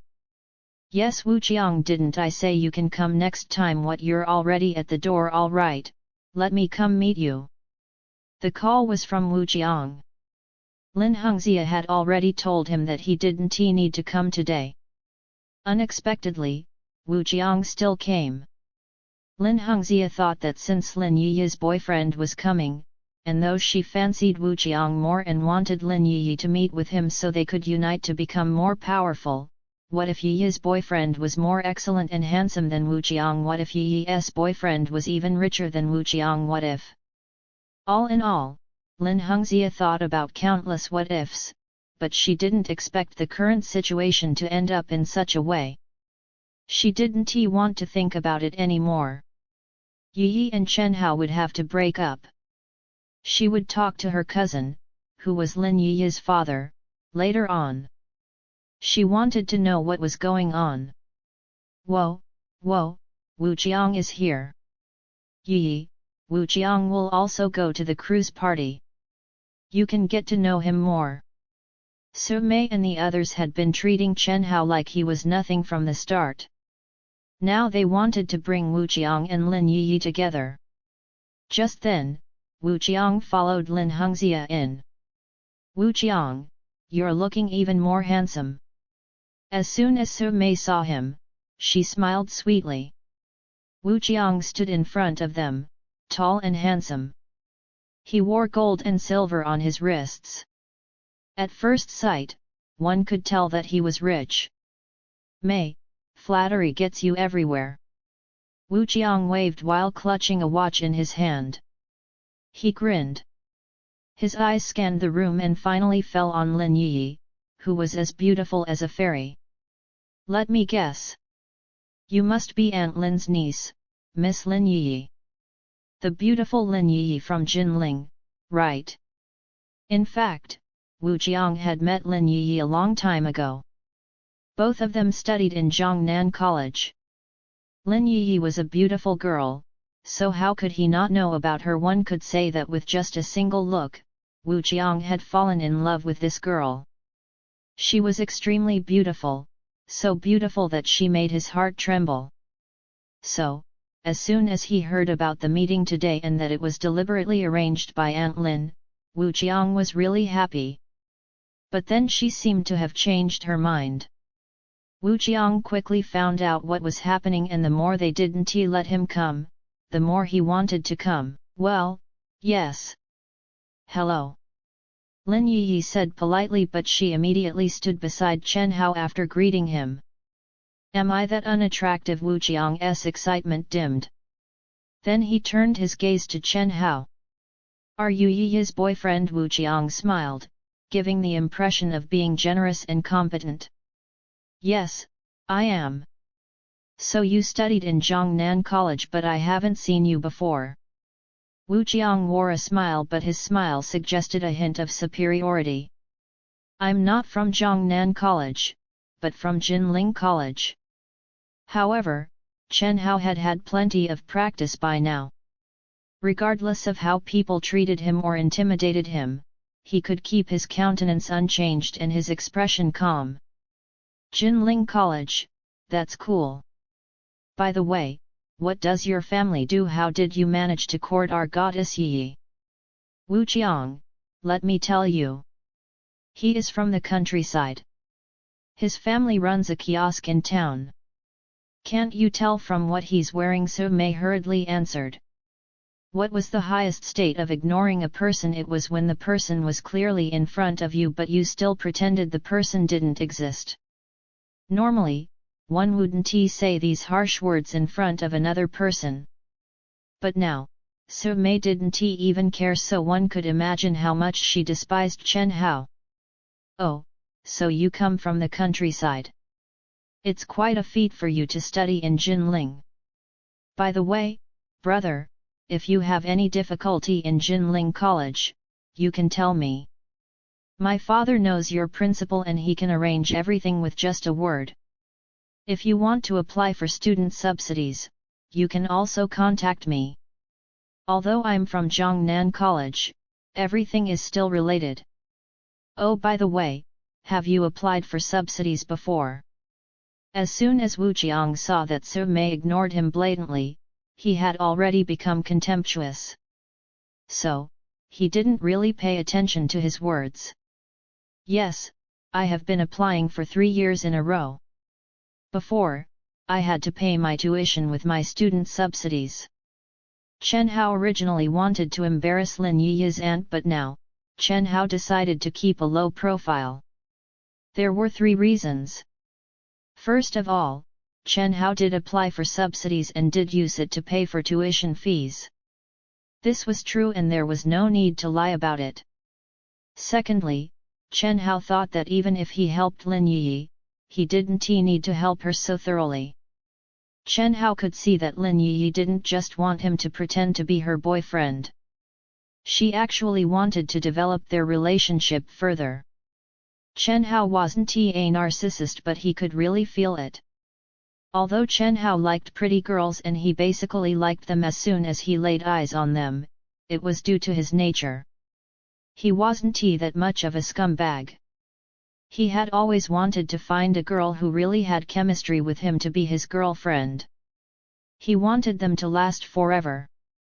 But Lin Yi was definitely not that girl. When they first met, Lin Yi had collided with him and she had beaten him until he was unrecognizable. So, Chen Hao didn't want to help her thoroughly. Thirdly, Chen Hao didn't want to reveal his identity anymore. He was very uncomfortable being in the limelight and being looked at by everyone else, regardless of what they thought.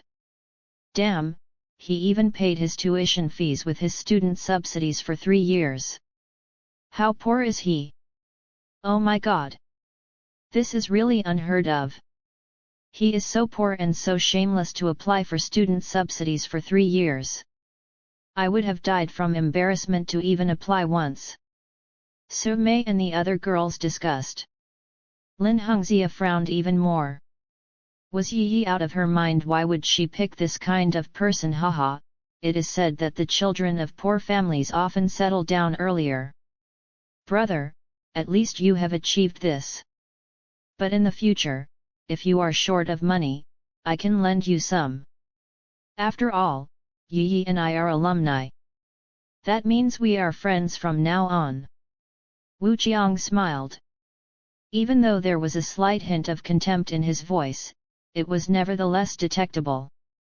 He was obviously very good at bloodless battles. He ridiculed Chen Hao in public with every sentence that he spoke, but no one could pick out any problems. He was worthy of being the president of the student council. His language ability was very strong. Thanks but no thanks. Chen Hao smiled lightly. Don't be embarrassed. By the way, brother, since you go to school in Jinling City, have you been to the major scenic spots? You have to check out Jinling Commercial Street. There is also Hot Spring Villa. Since you are at Jinling, you have to visit the villa. How about this? You can come to me later and I'll take you there. My father knows the owner of a restaurant on the commercial street. If you want to go, I know someone who can bring you in. Oh, Wu Qiang, have you forgotten what Yi's job is? If Chen Hao wanted to go, Yi would just have to say the word. Su Mei grinned. Oh, you're right. How could I forget? I just assumed that since Chen Hao is poor, he has not been anywhere before. He will probably be going to Jinling Commercial Street more often now since he is dating Yi. Damn, I forgot all about it. Haha. Wu Qiang smacked his head while laughing.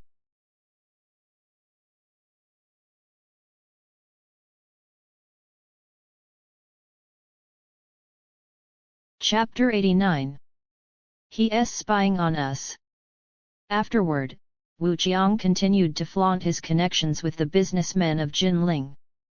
Of course, he continued to tease Chen Hao. Chen Hao was angry. He wanted to tread all over Wu Qiang. But then he thought, I will let him flaunt and mock me if it pleases him.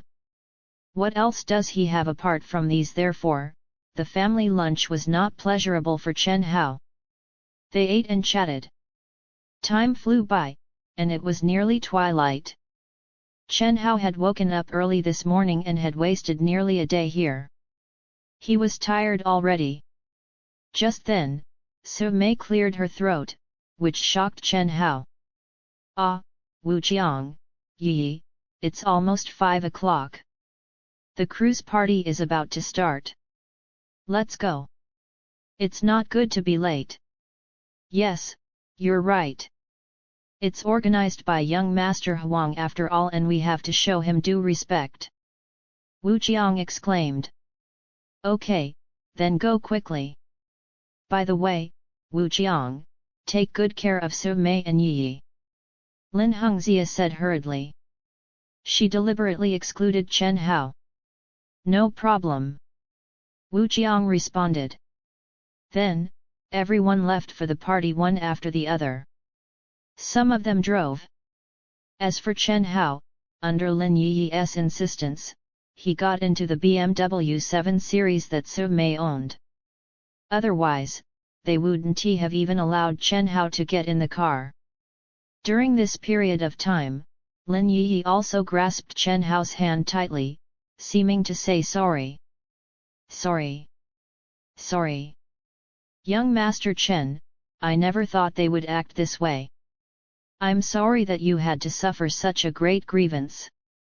Chen Hao smiled bitterly as a response. They talked and laughed on the way there and finally arrived at Golden Beach's entrance.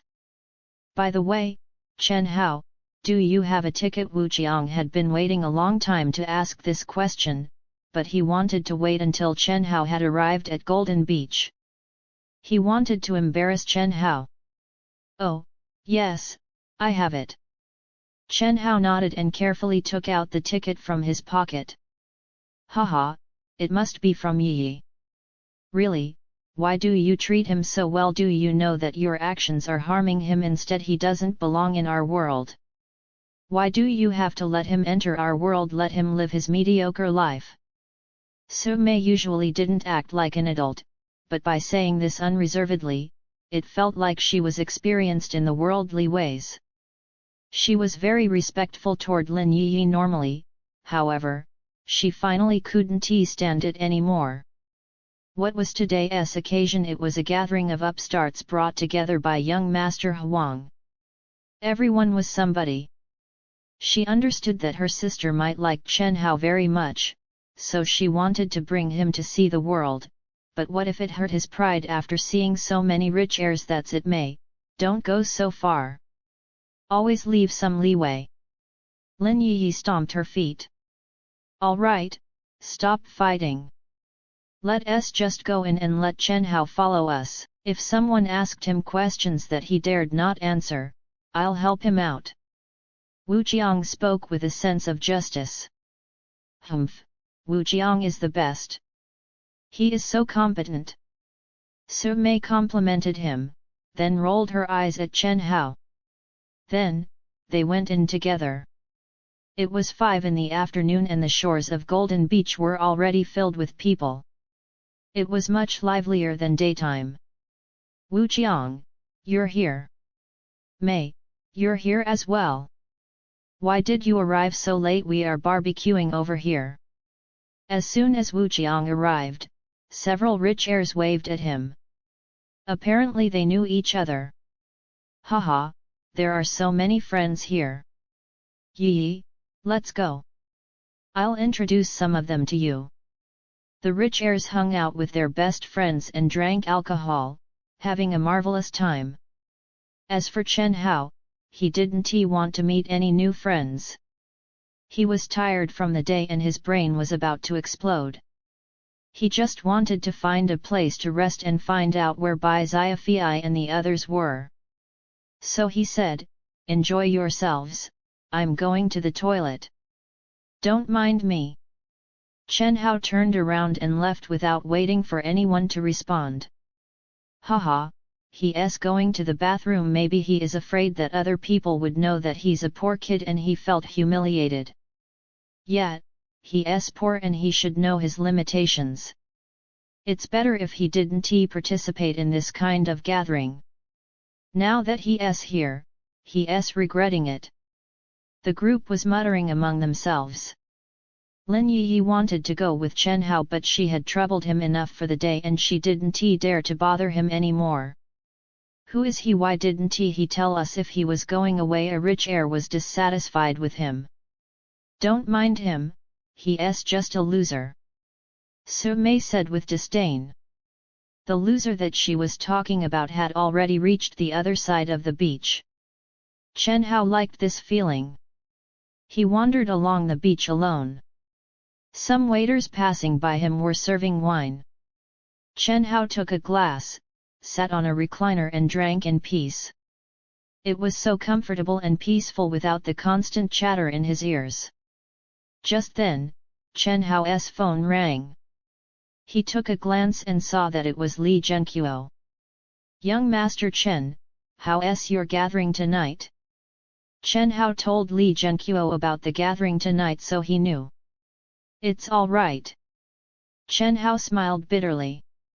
Well, that young Master Huang ought to satisfy you. I don't know if I should tell you this. Let's just say that young Master Huang, the organizer of this party, actually has a lot to do with your sister. And the purpose of organizing the party this time is obviously because of you.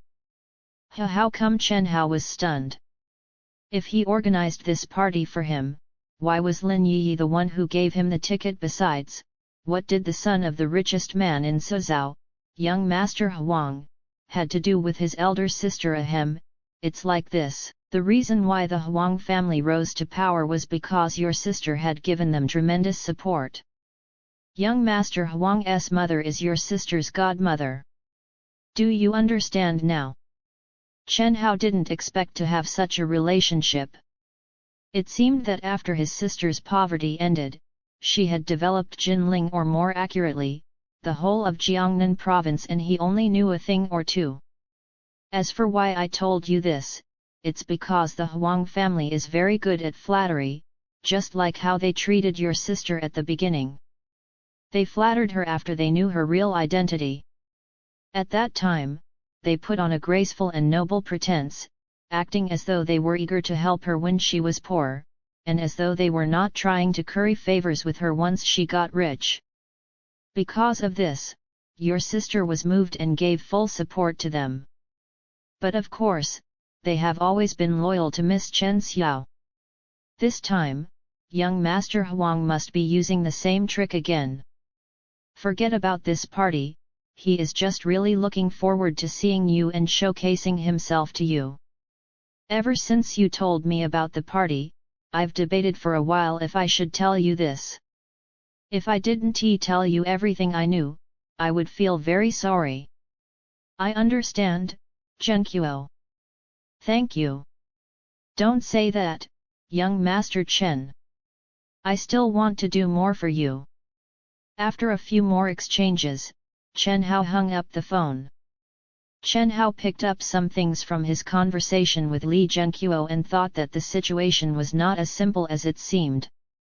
That was, Li Zhenqiu seemed to be at odds with the Huang family, implying to him that the Huang family was not as noble as they seemed. Were they fighting secretly? To be honest, it was Chen Hao's first encounter with this kind of situation. Anyway, Chen Hao thought it didn't feel right to hurt Li Zhenqiu. Chen Hao sipped wine as he pondered over it. Hey look, that man has been watching us play volleyball for a long time. Is he watching us because we're wearing bikinis? Is he fantasizing about us? Really, is he really that obscene? At this time, Chen Hao heard the voices of several beautiful women. Coming back to his senses, he saw a group of beautiful women in bikinis on the beach glaring at him and muttering under their breaths.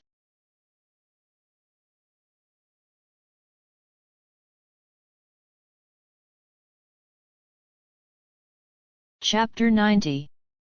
A shock to everyone. On Golden Beach, these beautiful women in bikinis were playing volleyball. Chen Hao was too tired just now, so he didn't notice. He lay down nearby and had a rest.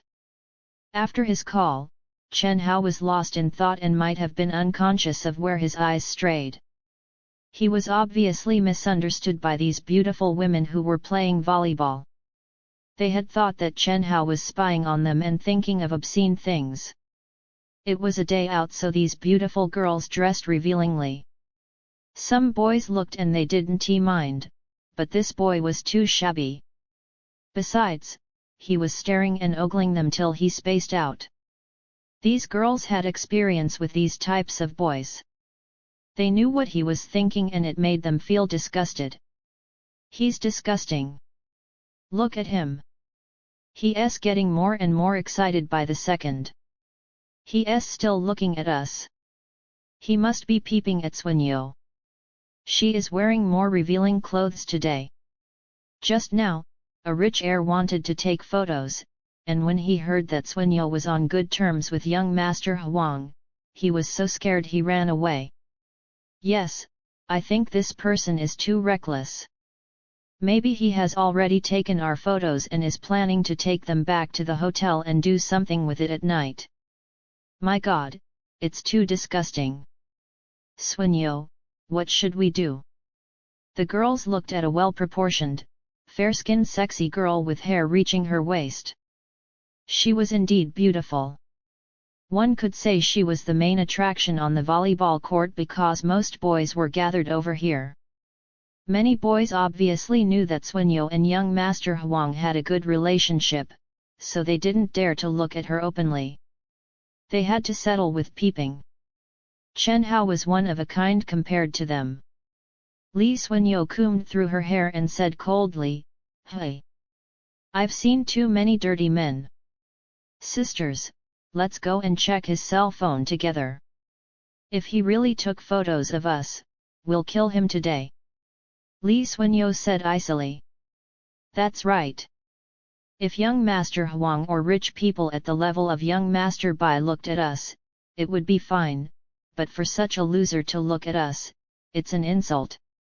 With that, they went over to Chen Hao. Chen Hao couldn't run now even if he wanted to. You! Have you been peeping at us just now and thinking obscene things? A girl with a huge chest questioned him, her breasts trembling. I didn't. Chen Hao replied innocently. He really didn't pay one bit of attention to them. He didn't even notice that one of these women who played volleyball was extremely beautiful, or else Chen Hao would have stared. You didn't? Who are you kidding? You're even drooling. I've never seen such a disgusting loser. Take your cell phone out and let us have a look. Yeah, take it out, you disgusting man and dirty loser. You better do as we say, or you'll have a hard time when young Master Huang hears of this. The crowd jeered at him. At that moment, Li Swenyo was holding her shoulders coldly, looking very proud. Yes, although young Master Huang was very famous and had a very good relationship with herself, so far, Li Swenyo had not established a clear relationship with young Master Huang. She really knew her way around. The easier it was to get something, the less valuable it was. For the past few years, in the face of young Master Huang's rampant pursuit, Li Swenyo had always been reserved, but she had long wanted to be his girlfriend. Young Master Huang was the son of the richest man in Suzhou. He was really wealthy. It was just as she thought. The more reserved she was, the more young Master Huang pursued her. So now, Li Swenyo's status was simply too high and many girls saw her as their leader. I said I didn't take photos of you. Chen Hao smiled resignedly. Although this group of girls were very beautiful, they were also very unreasonable. As for drooling, if a large group of beautiful girls in bikinis were standing in front of an ordinary guy, how was it possible for him to not feel butterflies in his stomach? It would be awkward for Chen Hao to continue staying there. That was why he wanted to escape. You want to run, sisters? Get him! In a flash, a few chicks had surrounded Chen Hao, digging their fingers into his head and tearing his clothes apart. The group of girls had a lot of strength when added up. Soon, Chen Hao was pinned down to the ground. Some girls were very bold and even sat on Chen Hao's body. His body was almost covered with girls. Chen Hao was pinned down on the beach firmly. Humph! How dare you offend me? When young Master Huang comes, you will be taught a lesson. Li Xuanyou smiled icily. At the same time, some girls rushed over and covered Li Xuanyou's body with a bath towel. Damn, there's something going on over there. Some girls are beating up a boy. What? Why? Haha, that boy is a loser. He was peeping at girls in bikinis while they were playing volleyball. The girls didn't want him to see, so they got into a conflict and beat him up. Let us go take a look. News of the commotion had already spread to the other side of the beach. Wu Qiang, Su Mei, and Lin Yi were having their own barbecue here. When they heard about it, it sparked their interest. Yi, Su Mei, let's go and have a look. Haha, let's see who is this pathetic guy. Lin Yi didn't want to go, but she was just about to leave to find Chen Hao. She wanted to see if he had returned to the hotel, so she nodded. The group ran over there. As soon as they saw who was struggling under the buttocks of several girls on the beach, Wu Qiang, Su Mei, and Lin Yi froze. Chen Hao. Lin Yi couldn't believe her eyes. She felt like she was dreaming. The revered young master Chen was pinned under a bunch of girls and was beaten up by them. Su Mei gulped. Wu Qiang, Su Mei, isn't he the guy that you brought? Wu Qiang's friend said with disdain. No, no. We don't know him. My God, he is too disgusting. This is extremely humiliating. Su Mei exclaimed. She nearly covered all of her face. Chen Hao, although you're poor and shabby, these aren't a big deal. They are just really annoying, but I didn't think you are also dirty. Your girlfriend Yi is still here. Su Mei couldn't stand it. Su Mei, maybe something happened to him. Maybe it was his first time seeing someone in a bikini and he was stunned. Ha ha ha. Wu Qiang chuckled. Seeing the awkward expression on Lin Yi's face, he thought Lin Yi was also ashamed and disappointed. That was why he became even more presumptuous. You loser, how did you get in? Tell me, did you take a photo or not? Li Xuanyou crossed her arms like a haughty peacock and stepped on Chen Hao's head. Fug! He had never been insulted like this before. Chen Hao was angry. He was really enraged. He swore that such a situation would not happen a second time.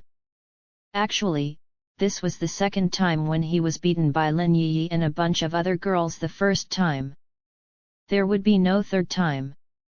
Just when Chen Hao wanted to hit one of them, someone yelled, "Oh my good, look at the sea quickly. The fancy cruise ship is here. Young Master Huang is here." Everyone heard that person yell and looked over to the sea. There was a fancy cruise ship sailing quickly toward the port of Golden Beach. On the deck of the cruise ship stood a plump young man clad in bathrobes and wearing sunglasses. His robe was fluttering in the wind. Beside him were all drop-dead gorgeous ladies in bikinis and foreign girls nestling in his arms, feeding him red wine. At the very top, there were several rich second-generation heirs. It was Bai Xiafei and the others. After all, they all belonged to Chen Qiao's forces and naturally had a very good relationship with each other. Young Master Huang! Young Master Huang! Young Master Huang! Ah! As the cruise ship slowly sailed into the port, everyone was screaming, be it boys or girls. This was what the rich really looked like. Hey kid, don't ever let them get inside your head. They'll tell you what to do in life instead of everything you know that you could get. Don't let them guide your life towards regret. I'll fight for what I love with every breath. My past is filled with things I won't forget.